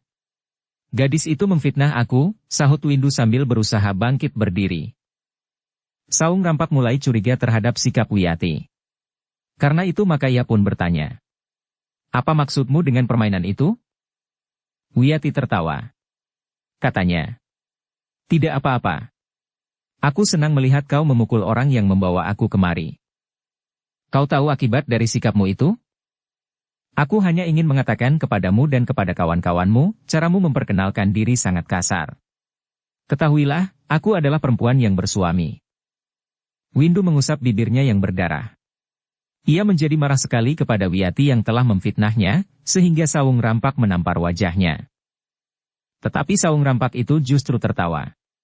Katanya, "Kenapa jika kau sudah bersuami? Sudah tentu aku akan terikat oleh suamiku. Laki-laki lain sebaiknya tidak menggangguku dengan cara apapun juga. Apalagi dengan cara yang kasar seperti caramu. Siapakah suamimu itu? Apakah ia seorang yang kaya raya melampaui kekayaanku?" "Tidak. Suamiku bukan seorang yang kaya. Jika demikian, kau mempunyai peluang. Tinggalkan suamimu dan ikut aku. Aku mempunyai banyak uang. Jika kau tidak mau meninggalkan suamimu, biarlah hubungan di antara kita berlangsung terus, meskipun suamimu mengetahuinya. Aku akan mengancamnya. Jika ia berkeberatan, aku akan membunuhnya." Tetapi Wiyati pun tertawa pula. Katanya, "Suamiku bukan kecoa yang akan dengan mudah kau injak sampai mati." "Kau jangan menghinaku," geram Sawung Rampak. "Semua kemauanku harus terjadi. Jika kau menolak, kau akan ditangkap dan dibawa ke rumahku dengan kekerasan. Tidak seorang pun dapat menolongmu. Suamimu juga tidak." "Lucu sekali," berkata Wiyati. "Apakah di padukuhan ini tidak ada paugeran? Jika tingkah lakumu itu didengar oleh para prajurit Mataram, maka kau akan menjadi endek pangamun-amun. Tidak ada prajurit Mataram yang berkeliaran sampai di sini. Jika ada, maka tidak seorang pun yang bersedia menjadi saksi atas perbuatanku itu. Suamimu akan dapat aku tuduh memfitnahku. Lurah prajurit Mataram itu akan tunduk kepadaku, jika aku menunjukkan keping-keping uang kepadanya." "Baik. Baik. Katakan bahwa tidak ada prajurit Mataram yang berkeliaran di sini. Bahkan seandainya ada, akan dapat kau suap untuk tidak bertindak apa-apa." Wiyati termangu-mangu sejenak. Namun katanya kemudian, "Jika demikian, suamiku dapat juga berbuat di luar paugeran. Membunuhmu dan menyuap prajurit Mataram yang meronda." "Heh, kau kira siapakah suamimu itu? Dan kau anggap siapa aku ini, heh? Sudahlah. Jangan ganggu aku lagi. Aku akan pulang." "Tunggu. Kau tidak akan dapat meninggalkan tempat ini. Ikut aku. Uangku lebih dari sebangsal." "Buat apa uang sebangsal? Belilah perempuan di simpang 4 itu kalau ada yang bersedia kau beli. Tetapi aku tidak." "Jangan keras kepala. Kau akan menyesal." Wiyati mengerutkan dahinya. Dengan nada tinggi ia berkata, "Aku akan pergi. Jangan ganggu aku lagi. Kau dengar? Orang-orangku akan membawamu pulang. Kau akan melakukan kekerasan di hadapan banyak orang? Kau lihat ada beberapa orang di kedai ini? Kau lihat pemilik kedai dan pembantu-pembantunya. Sudah aku katakan. Tidak seorang pun dari mereka yang akan bersedia menjadi saksi. Tidak seorang pun di antara mereka yang bersedia. Hidupnya terancam. Siapapun di antara mereka yang mencoba mencampuri urusanku, mereka akan segera hilang dari lingkungannya." "Hilang? Ya. Tetapi mereka tahu bahwa kaulah sebabnya. Tidak seorang pun dapat membuktikannya." Wiyati mengangguk-angguk. Katanya, "Baiklah. Aku sekarang tahu bagaimana caranya menghadapi kau dan kawan-kawanmu. Wajah laki-laki yang bernama Saung Rampak itu mengerutkan dahinya. Dengan ragu ia pun bertanya. Apa yang kau ketahui? Untuk dapat pergi dari tempat ini, aku harus mempergunakan kekerasan. Bukankah itu yang kau inginkan? Aku harus memukuli kau dan kedua orang kawanmu sampai pingsan. Lalu aku tinggalkan kalian pergi. Jika terjadi kerusakan di dalam kedai ini, kaulah yang harus menggantinya. Saung Rampak justru terdiam. Ia menjadi agak bingung mendengar kata-kata Wiyati itu. Bahkan mula-mula ia tidak yakin akan pendengarannya itu. Namun Wiyati pun kemudian mengulanginya. Jangan bingung, anak manis. Jika kau memaksa, aku akan memukuli kau dan kedua orang kawanmu sampai wajahmu menjadi pengap. Jelas? Saung Rampak itu berpaling kepada kawannya yang nampak garang. Dengan nada tinggi ia pun bertanya. Apa yang kau dengar sama dengan yang aku dengar? Kedengarannya agak aneh. Saung Rampak itu pun kemudian bertanya kepada Windu yang wajahnya masih nampak gelap. Apa yang kau dengar? Perempuan ini berkicau, jawab Windu. Saung Rampak tertawa katanya. Tetapi semakin aneh sikap dan kata-katanya, perempuan ini semakin menarik bagiku. Bahkan seandainya perempuan ini sakit syaraf sekalipun, aku ingin membawanya pulang. Tetapi Saung Rampak terkejut. Tiba-tiba jari-jari tangan Wiyati yang lentik itu telah menampar wajah Saung Rampak, sebagaimana Saung Rampak menampar Windu. Saung Rampak pun terdorong beberapa langkah surut. Bahkan Saung Rampak itu pun telah terduduk di amben bambu yang membujur di belakangnya. Gila perempuan ini, geram Saung Rampak. Ia berani menampar wajahku. Bukankah aku harus menempuh cara ini untuk dapat meninggalkan kedai ini? Kau telah menjerumuskan dirimu sendiri ke dalam kesulitan yang berkepanjangan. Tidak. Dengan demikian, aku akan segera dapat pulang. Saung Rampak itu pun kemudian memerintahkan kawannya yang berwajah garang itu. Bawa perempuan itu pulang. Ketuk simpul syarafnya sehingga ia tidak berdaya. Naikkan perempuan itu ke punggung kuda. Oh. Wiyati mengangguk-angguk. Jadi kita harus berkelahi? Baiklah. Tetapi tidak di dalam kedai ini. Kita keluar lewat pintu belakang. Dan kita akan berkelahi di belakang kedai, sehingga tidak akan menjadi tontonan banyak orang. Setidak-tidaknya orang yang menonton perkelahian ini tidak sebanyak jika kita berkelahi di halaman depan. Tutup mulutmu, bentak orang yang berwajah garang. Kau tidak akan sempat pergi ke belakang kedai ini. Orang berwajah garang itu pun kemudian melangkah mendekati Wiyati. Dengan jari-jarinya yang kuat dan keras, orang itu siap melumpuhkan Wiyati. Tetapi Wiyati tidak mau didahuluinya. Dengan serta-merta gadis itu justru telah menyerang. Tangannya dengan cepat menggapai dada orang berwajah garang itu. Ternyata sentuhan tangan Wiyati cukup keras untuk mengguncang keseimbangan orang berwajah garang itu. Sehingga orang itu terdorong surut dan jatuh menimpa dinding. Untunglah bahwa tulang-tulang dinding bambu yang terbuat dari kayu gelugu cukup kuat, sehingga dinding itu tidak terkoyak karenanya. Tetapi punggung orang itu terasa nyeri karena menimpa tiang kayu gelugu itu. Setan betina, geram Saung Rampak. Namun Wiyati telah melangkah dengan cepat ke pintu belakang. Jangan lari, teriak Saung Rampak. Aku tidak akan lari. Aku tunggu di halaman belakang. Ketika Wiyati muncul lewat pintu belakang, ternyata halaman belakang kedai itu cukup luas. Dibatasi oleh dinding berkeliling yang juga sebagai penyekat dengan halaman kedai-kedai di sebelah menyebelah. Demikian Wiyati turun ke halaman belakang, maka 3 orang laki-laki telah menyusulnya. Beberapa orang yang masih berada di kedai itu menjadi berdebar-debar. Mereka melihat seorang perempuan yang akan berhadapan dengan 3 orang laki-laki.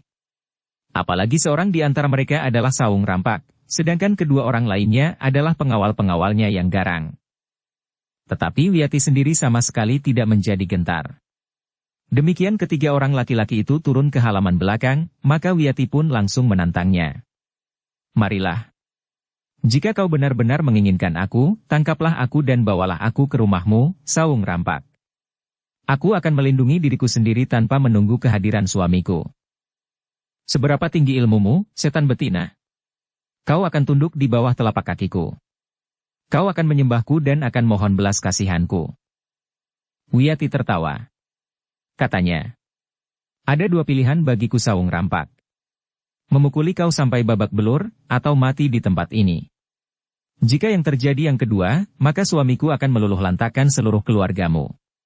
Semuanya akan ditumpas kelor sampai tapis habis. Sikap dan kata-kata Wiyati memang menyentuh jantung Sawung Rampak. Tetapi ketika ia menyadari akan kehadiran kedua orang pengawalnya, maka ia pun segera melangkah maju mendekati Wiyati. Kedua orang pengawalnya pun segera bergeser menjauh ke arah yang berbeda. Namun orang yang berwajah garang itu pun kemudian menggeram. Serahkan perempuan ini kepadaku. Aku akan melumpuhkannya dan membawanya pulang. Sawung Rampak tidak menjawab. Ia mempercayai kelebihan pengawalnya itu. Orang berwajah garang itu tidak pernah mengecewakannya. Ia bukan hanya sekali dua kali menculik perempuan yang diinginkannya. Juga perempuan-perempuan yang sudah bersuami. Bahkan orang berwajah garang itu pun pernah membuat seorang suami membisu meskipun ia melihat sendiri bagaimana Sawung Rampak membawa istrinya pergi. Bahkan dengan bangga orang itu mengatakannya kepada Wiyati yang siap untuk melawannya. Jadi kau pernah melakukan kejahatan-kejahatan seperti itu sebelumnya? Aku akan melakukannya juga sekarang, geram laki-laki itu. Ternyata dugaanku benar. Aku harus membuat perhitungan sampai tuntas, sehingga kau tidak akan pernah dapat melakukannya lagi. Orang berwajah garang itu pun menggeram. Dengan garangnya ia pun mulai menyerang Wiyati. Wiyati memang belum mengetahui tataran kemampuan lawannya. Tetapi ia sudah menduga bahwa lawannya akan mengandalkan kekuatan tenaganya daripada kemampuan ilmunya. Dalam pada itu, pemilik kedai yang menjadi ajang pertengkaran itu menjadi bingung. Jika banyak orang yang mengetahui bahwa terjadi perkelahian di halaman belakang kedainya, maka tentu akan banyak orang yang ingin melihatnya. Karena itu, maka pemilik kedai itu pun segera menutup pintu-pintu kedainya. Namun ia tidak menyuruh orang-orang yang sudah terlanjur berada di kedainya untuk keluar, karena pemilik kedai itu pun memerlukan kawan untuk mengamati perkelahian yang terjadi itu. Seperti yang diharapkan oleh pemilik kedai itu, maka beberapa orang yang masih berada di dalam kedainya itu tidak segera meninggalkan kedai yang ditutup itu. Tetapi dari dalam kedai, lewat pintu belakang yang terbuka, mereka menyaksikan perkelahian yang terjadi di halaman belakang. Mereka melihat Wiyati telah menyingsingkan kain panjangnya, sehingga ia tinggal mengenakan pakaian khususnya. Pakaian yang selalu dikenakannya di bawah pakaian perempuannya. Perkelahian itu pun menjadi semakin seru. Tetapi orang berwajah garang itu telah salah menilai Wiyati. Meskipun orang berwajah garang itu telah mengerahkan kemampuannya, tetapi ia tidak mampu mendesak perempuan cantik itu. Bahkan serangan-serangan Wiyati mulai mengenai tubuhnya. Ketika dengan mengerahkan tenaganya orang berwajah garang itu meloncat dengan menjulurkan tangannya menyerang ke arah dada, Wiyati sambil tersenyum memiringkan tubuhnya sambil melangkah ke samping. Demikian tangan orang berwajah garang itu terjulur, maka Wiyati pun menyerang dengan kakinya. Dengan cepat tubuhnya berputar sambil mengayunkan kakinya mendatar.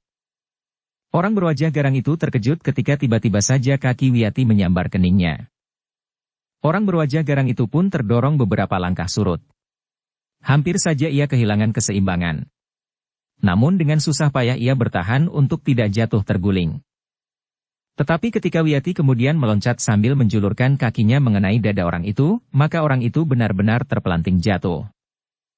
Orang itu pun berusaha dengan cepat bangkit sambil mengumpat kasar, sementara Wiyati berdiri tegak sambil bertolak pinggang. Gadis itu sengaja tidak memburunya. Dibiarkannya orang berwajah garang itu bangkit berdiri. Namun orang itu harus menyeringai menahan sakit punggung dan dadanya yang bahkan terasa menjadi sesak.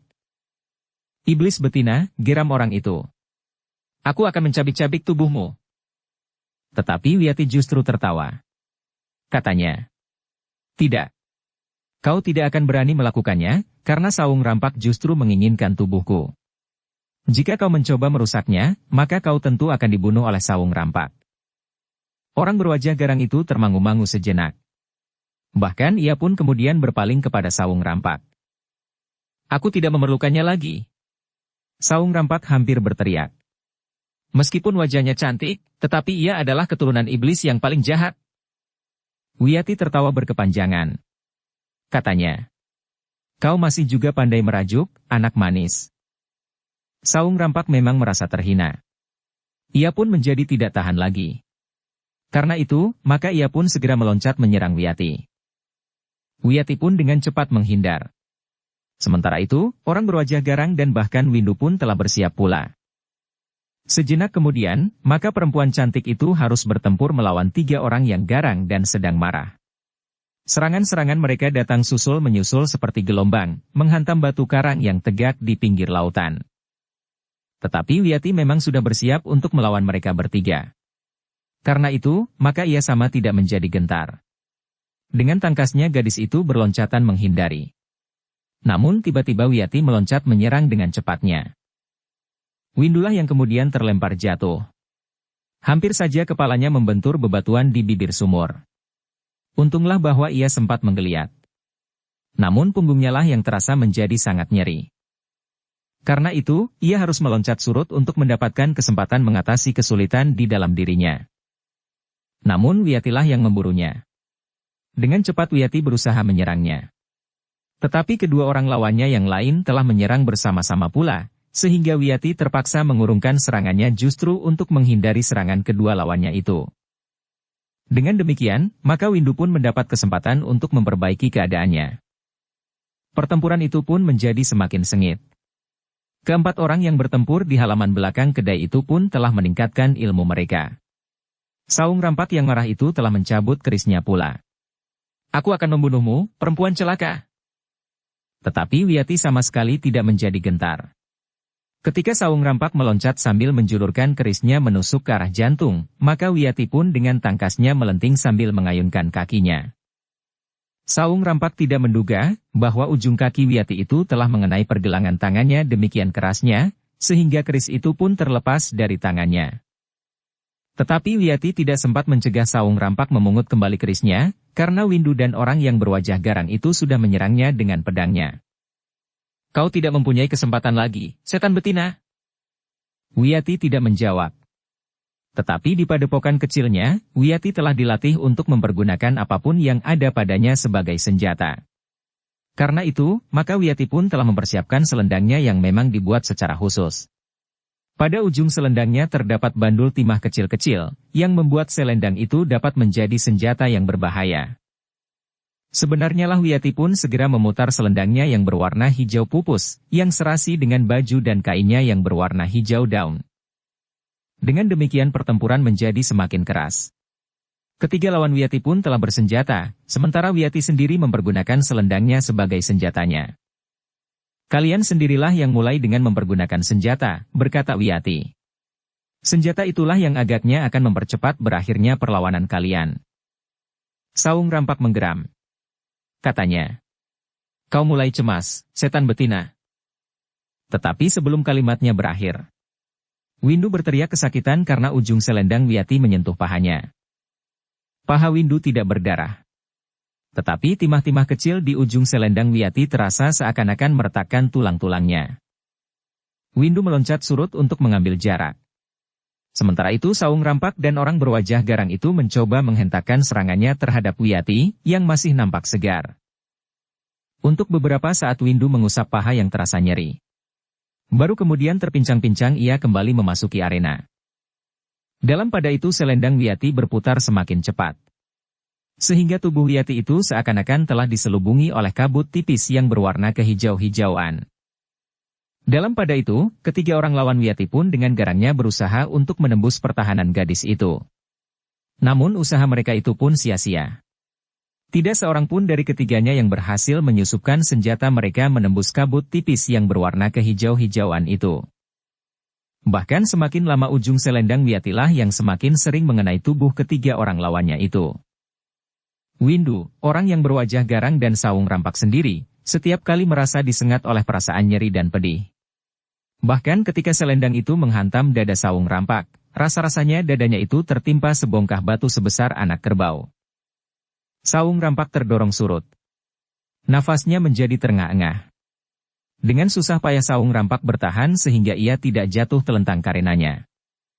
Namun selama Saung Rampak itu mencoba memperbaiki keadaannya dan mengatur pernafasannya, sambil berdiri tegak dengan kakinya merenggangi ujung selendang Wiyati telah menyambar lambung Windu. Terdengar Windu itu berdesah kesakitan sambil menekan lambungnya dengan tangan kirinya. Malang bagi orang berwajah garang. Kebencian Wiyati kepadanya, Apalagi setelah Wiyati mendengar sendiri dari mulut orang berwajah garang itu, yang dengan bangga mengatakan bahwa ia pernah menculik perempuan beberapa kali, telah memuncak. Wiyati menjadi muak melihat wajahnya yang garang serta tingkah lakunya yang kasar. Karena itu, dengan satu hentakan yang keras, selendang Wiyati telah merenggut senjata orang berwajah garang itu.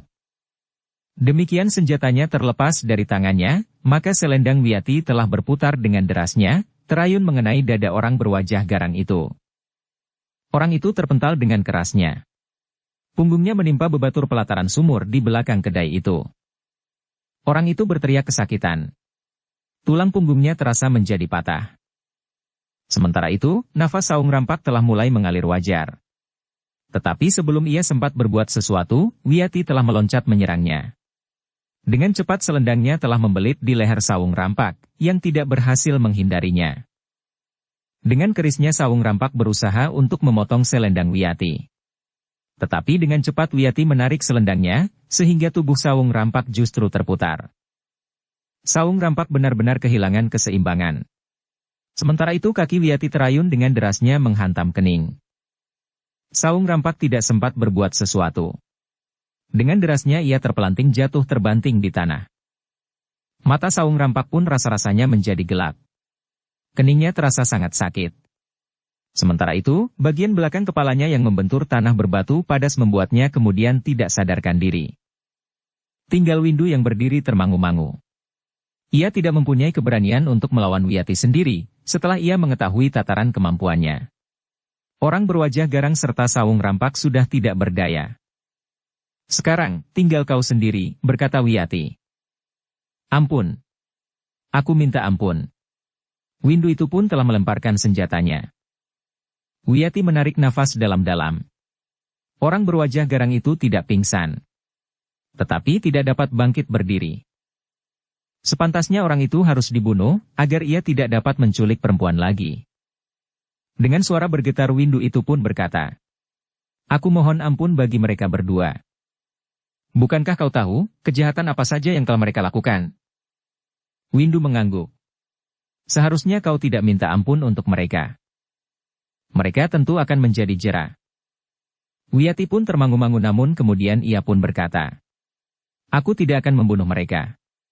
Tetapi jika pada suatu kali aku menjumpai mereka dan kau sekali lagi menculik perempuan, maka aku akan membunuh kalian bertiga. Bahkan keluarga kalian. Suamiku akan datang dengan 25 orang berilmu tinggi. Seandainya ayah Saung Rampak dengan uangnya dapat membentengi rumahnya dengan laki-laki sepadukuhan, mereka akan dihancurkannya pula.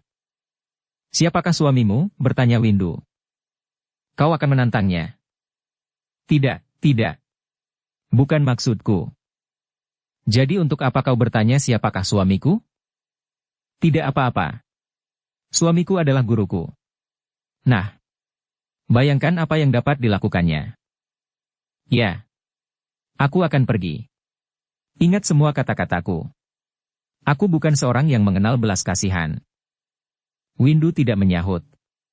Dipandangnya saja perempuan cantik itu membenahi pakaiannya.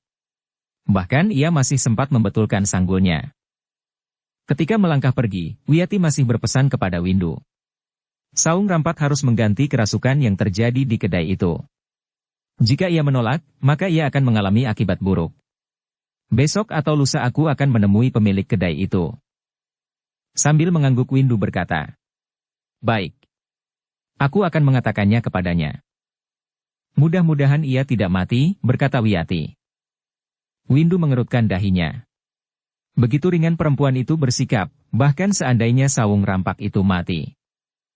Ketika Wiyati melangkah pergi, ia sempat berhenti dan berjongkok di samping orang yang berwajah garang yang mengerang kesakitan. Bukankah sudah aku katakan, bahwa aku tahu caranya untuk meninggalkan kalian? Aku sudah menunjukkan cara itu. Senang atau tidak senang, kalian harus menerimanya. Orang berwajah garang itu tidak menjawab. Tetapi ia masih saja menahan sakit di punggungnya. Jika punggungmu patah, maka untuk selamanya kau tidak akan dapat sesumbar lagi. Kau akan menjadi orang yang lemah dan bergantung kepada orang lain, karena kau tidak akan mampu bekerja apapun untuk menghidupi dirimu sendiri. Bukan niatku mematahkan tulang punggungmu.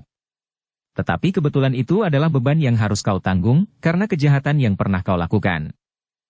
Orang berwajah garang itu menyeringai menahan sakit. Bukan saja tubuhnya, tetapi juga sakit hatinya. Sejenak kemudian, Wiyati pun telah bangkit berdiri dan meninggalkan orang-orang yang masih berada di halaman belakang kedai itu. Ketika ia naik lewat pintu belakang, maka orang-orang yang berada di kedai itu menyibak. "Kenapa pintu ditutup? Apakah kalian sengaja menjebak aku agar aku tidak dapat pergi?" "Tidak. Bukan itu," sahut pemilik kedai dengan serta-merta.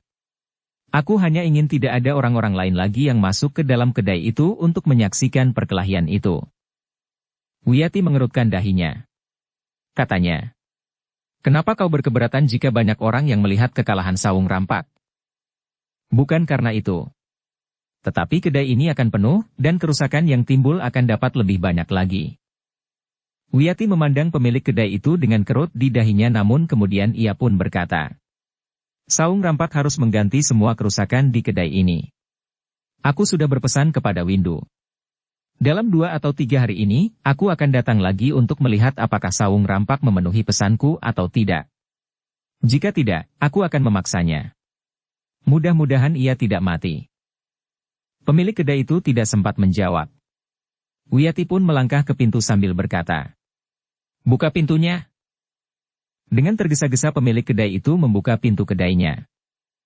Namun, demikian pintu itu terbuka, maka Wiyati yang berdiri di belakang pintu itu pun mengerutkan dahinya.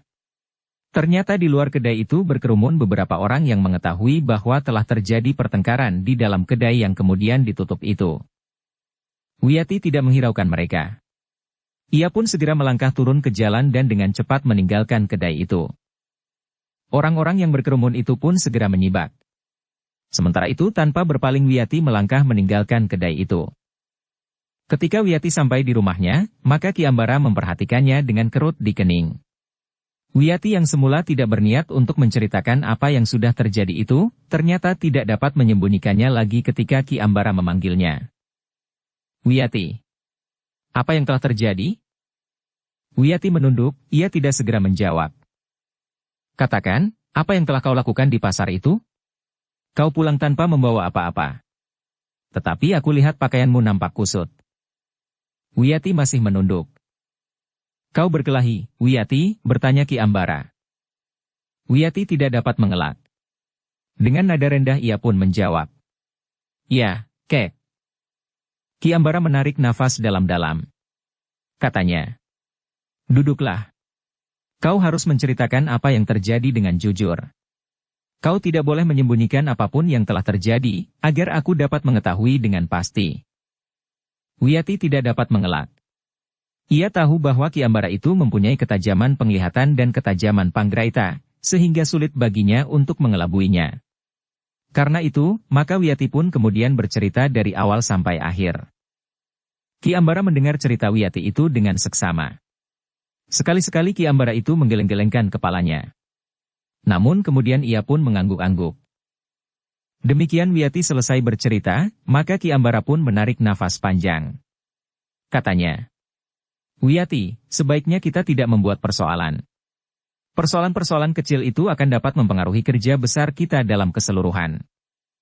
Wiyati tidak menjawab. Kepalanya justru menjadi semakin menunduk. "Wiyati, seharusnya kau menghindari benturan-benturan kekerasan dengan siapapun juga. Jika orang itu mendendam, maka persoalannya akan dapat menjadi berkepanjangan. Sementara itu, tugas pokok kita masih belum pasti akan dapat berhasil dengan lancar sebagaimana kita harapkan." "Ampun, Kek." Wiyati akhirnya menjawab. "Aku tidak dapat menghindarinya. Anak muda yang bernama Sawung Rampak itu menyudutkan aku, sehingga memaksa aku untuk melawan dengan kekerasan. Kau tentu sengaja ingin menemuinya. Jika kau menolak atau seandainya harus mempergunakan kekerasan, sebaiknya kau tujukan kepada Windu. Kau tidak akan bertemu dengan Sawung Rampak. Bagimu lebih baik menggagalkan usaha Windu membawamu ke Sawung Rampak, daripada membebaskan dirimu dari niat Sawung Rampak yang kasar itu. Dengan menggagalkan usaha Windu, kau akan sempat menghilang di keramaian pasar tanpa banyak menimbulkan persoalan. Mungkin beberapa orang menjadi gempar karena Windu tiba-tiba menjadi pingsan misalnya. Justru kegemparan itu merupakan kesempatan bagimu untuk hilang dari pengamalannya. Wiyati tidak menjawab. Yang sudah, sudahlah. Tetapi untuk selanjutnya kau harus lebih berhati-hati. Aku anjurkan kau tidak pergi ke pasar itu jika tidak terpaksa sekali. Di sekitar tempat ini tidak hanya ada satu pasar, tetapi beberapa. Wiyati mengangguk sambil berdesis. Baik, Kek. Seharusnya kau lebih banyak di rumah. Setiap saat Swandaru akan datang. Sendiri atau bersama istrinya. Kau harus siap menempatkan dirimu. Iya, Kek, suara Wiyati merendah. Sebenarnya lah, sejak saat itu Wiyati jarang sekali keluar rumah. Jika gadis itu keluar rumah, maka kemungkinan ada persoalan lain yang melibatnya di luar kehendak dan perhitungannya. Bahkan mungkin akan dapat mempengaruhi rencana besar yang sedang dilaksanakan. Sementara itu, Swandaru masih saja sering datang berkunjung ke rumah Ki Ambara. Hubungannya dengan Wiyati pun semakin lama menjadi semakin rapat. Sementara itu, Pandan Wangi pun menjadi semakin jarang, bahkan hampir tidak pernah lagi datang ke rumah Ki Ambara. Ketika hubungan antara Swandaru dan Wiyati menjadi semakin jauh seperti yang diharapkan, maka Swandaru harus semakin sering berbohong kepada istrinya. Pandan Wangi akan menjadi heran, dan bahkan akan dapat tidak mempercayainya jika ia terlalu sering minta diri untuk pergi ke rumah Ki Ambara. Karena itu, maka kadang-kadang Swandaru harus membuat cerita lain. Swandaru mulai membuat cerita tentang orang-orang yang mengancam kademangannya. Peringatan yang pernah diterimanya, bahwa orang-orang yang mengaku ingin menegakkan kembali perguruan Kedung Jati itu mulai merambah ke Sangkal Putung, telah dipakainya sebagai alasan untuk menjadi sangat sibuk. Pandan Wangi sama sekali tidak mencurigainya. Ki Demang bahkan minta agar Swandaru lebih ketat mengawasi keadaan. Seorang pengawal dengan tidak sengaja melihat 5 orang berkuda melintas, berkata Swandaru kepada Ki Demang. Orang itu dengan diam-diam menelusuri jejak ke-5 orang penunggang kuda itu, sehingga akhirnya penyelidikannya itu bermuara di Pategalan sebelah Randu Gobang. Pengawal itu terkejut karena ia melihat tidak hanya ada jejak kaki 5 ekor kuda, tetapi lebih banyak lagi. 10, bertanya Ki Demang. Pengawal itu tidak dapat menyebutkan berapa ekor kuda kira-kira yang ada di Pategalan itu, karena jejak terlalu banyak. Ki Demang mengangguk-angguk. Tetapi nampak kecemasan membayang di wajahnya. Pandan Wangi tidak bertanya lebih jauh. Tetapi kemudian ia justru berkata, Kakang mempunyai tugas yang semakin berat. Iya, Pandan Wangi. Tetapi karena itu sudah tugasku, aku akan melakukannya dengan senang hati. Untuk menutupi kebohongannya, Swandaru mulai menunjuk 2 orang pengawal kepercayaannya untuk membantunya. Keduanya harus memberikan laporan sesuai dengan pesan-pesan Swandaru. Keduanya pun kadang-kadang diminta untuk menyertai Swandaru mendatangi tempat-tempat yang sangat rawan dan berbahaya. Bertiga mereka berangkat dari Kademangan. Namun 2 orang pengawal itu pun hanya akan berhenti di tengah perjalanan. Mereka hanya akan bersembunyi di rumah mereka masing-masing, atau di mana saja menurut kesepakatan mereka dengan Swandaru, hingga Swandaru menjemput mereka lagi setelah Swandaru pulang dari Kajoran. Namun Swandaru berpesan dengan sangat, agar keduanya tidak membuka rahasianya kepada siapapun juga. Kepada istri dan anak-anak mereka pun, keduanya harus merahasiakannya. Jika istrimu tahu, maka mulut istrimu itu yang akan mengigau, sehingga Pandan Wangi dapat mendengarnya. Aku berjanji, Ki Swandaru. Jika kau rat-rat memegang rahasia ini, kau akan menerima hadiah yang banyak. Tetapi jika rahasia ini sampai merembes kepada orang lain, maka kau tidak akan pernah pulang lagi. Kedua orang itu justru tertawa. Seorang di antara mereka pun berkata, Jangan cemas. Percayalah kepada kami. Kami masih ingin tinggal lebih lama lagi di Sangkal Putung. Bagus. Kau harus dapat memegang rahasia ini. Ternyata bersama kedua orang kepercayaannya itu, Swandaru mampu membuat cerita-cerita yang memungkinkannya lebih banyak di luar rumah. Bahkan Swandaru telah meningkatkan kesiagaan di kademangannya. Swandaru sendiri hampir setiap malam mengelilingi kademangannya dari ujung sampai ke ujung. Namun kadang-kadang Swandaru itu tidak berada di manapun di kademangan itu. Para pengawal di padukuhan induk mengatakan bahwa Swandaru ada di padukuhan sebelah. Tetapi para pengawal di padukuhan sebelah menyangka Swandaru ada di padukuhan sebelahnya lagi. Tetapi para pengawal di padukuhan sebelah menyangka Swandaru berada di padukuhan yang lain. Sementara itu, Swandaru ternyata berada di rumah Ki Ambara. Hari ke hari, bahkan bulan ke bulan, Swandaru berhasil mengelabuhi bukan saja Pandanwangi, tetapi juga ayahnya yang menjadi semakin tua, dan bahkan seisi Kademangan Sangkal Putung. Ki Ambara merasa bahwa Wiyati sudah berhasil menjerat Swandaru, sehingga Swandaru itu akan sulit sekali melepaskan dirinya. Bagi Swandaru, Wiyati adalah segala-galanya. Perempuan itu memang sedikit manja, tetapi tidak di luar batas kewajaran. Perempuan itu tidak pernah berbuat aneh-aneh. Tidak pernah minta apapun, selain kebutuhan-kebutuhan wajar dan sama sekali tidak berlebih-lebihan. Karena itu, maka Wiyati yang jauh lebih muda dari Pandanwangi itu benar-benar telah menjadi lekat di hati Swandaru. Dalam keadaan yang demikian, sikap Swandaru terhadap Pandanwangi sama sekali tidak berubah. Bahkan Swandaru masih saja sangat memperhatikan istrinya. Keduanya nampak menjadi semakin dekat. Setiap kali Swandaru memerlukan berbincang dengan Pandanwangi tentang tugas-tugasnya yang menjadi semakin berat. Aku siap membantu, Kakang. Tugas dimanapun juga aku siap untuk melaksanakannya. Tugasmu terutama adalah mengasuh anakmu. Hanya dalam keadaan yang paling gawat, aku akan minta bantuanmu. Kenapa Kakang harus menunggu jika keadaan menjadi sangat gawat? Aku tahu bahwa kau memiliki ilmu yang tinggi. Pandanwangi. Tetapi tidak seharusnya kau melakukan tugas-tugas di luar tugas-tugas pokokmu, selama aku masih dapat memecahkannya. Pandanwangi menarik nafas dalam-dalam. Menurut pengenalannya sejak ia menikah dengan Swandaru, Swandaru memang seorang yang bertanggung jawab. Ia tidak mau membebani Pandanwangi dengan tugas-tugas yang seharusnya diselesaikannya sendiri. Dengan nada dalam Pandanwangi itu pun berkata, Kakang, apakah aku dapat duduk berpangku tangan, sementara kau bekerja keras untuk kepentingan Kademangan ini? Swandaru tersenyum. Katanya, semuanya masih dalam batas-batas kemungkinan untuk memecahkannya bersama para bebahu dan pengawal, Pandanwangi. Pandanwangi mengangguk-angguk. Sementara itu di Kajoran, Ki Ambara telah memanggil Wiyati dan Ki Sabalintang untuk berbicara di ruang dalam. Dengan sungguh-sungguh Ki Ambara pun berkata, Wiyati, kau sudah berhasil menyelesaikan langkah pertama dari tugas panjangmu. Kau sudah berhasil menjerat Swandaru, sehingga menurut pengamatanku kini Swandaru benar-benar sudah berada di dalam genggamanmu. Sedikit saja kau merajuk, rasa-rasanya dunia menjadi kiamat bagi Swandaru. Apa yang kau lakukan sudah benar, kau tidak perlu merajuk. Swandaru lebih senang jika kau bersikap tegar, gembira dan sedikit manja, tetapi dalam balas kewajaran. Ya, Kek. Nah, agaknya memang sudah saatnya kau mulai berbicara tentang hubungan antara Mataram dan Sangkal Putung.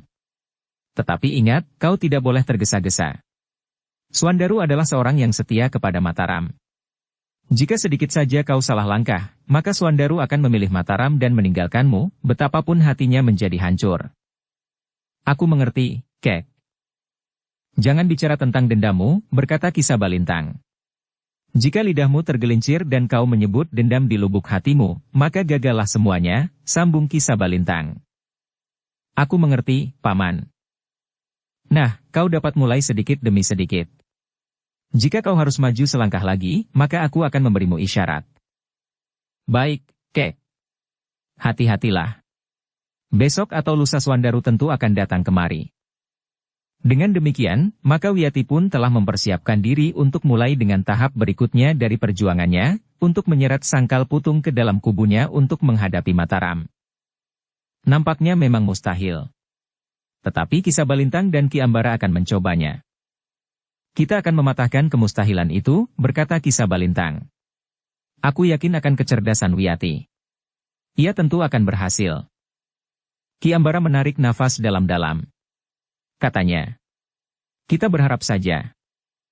Aku yakin, Paman, desis Ki Sabalintang. Dukung channel Novel Silat dengan subscribe, follow, like, komen dan share. Sebenarnya lah, ketika Swandaru datang lagi berkunjung ke rumah Ki Ambara, Wiyati mulai mengambil ancang-ancang. Wiyati tidak mulai dengan menghembuskan persoalan yang harus disampaikannya dengan hati-hati kepada Swandaru, tetapi Wiyati mulai dengan mempererat jeratannya terhadap Swandaru. Dengan mengorbankan apa saja yang dimilikinya, Wiyati bertekad untuk dapat melaksanakan tugasnya dengan sebaik-baiknya. Bersambung ke bab 469. Dukung kami dengan subscribe, follow, like, komen dan share. Terima kasih.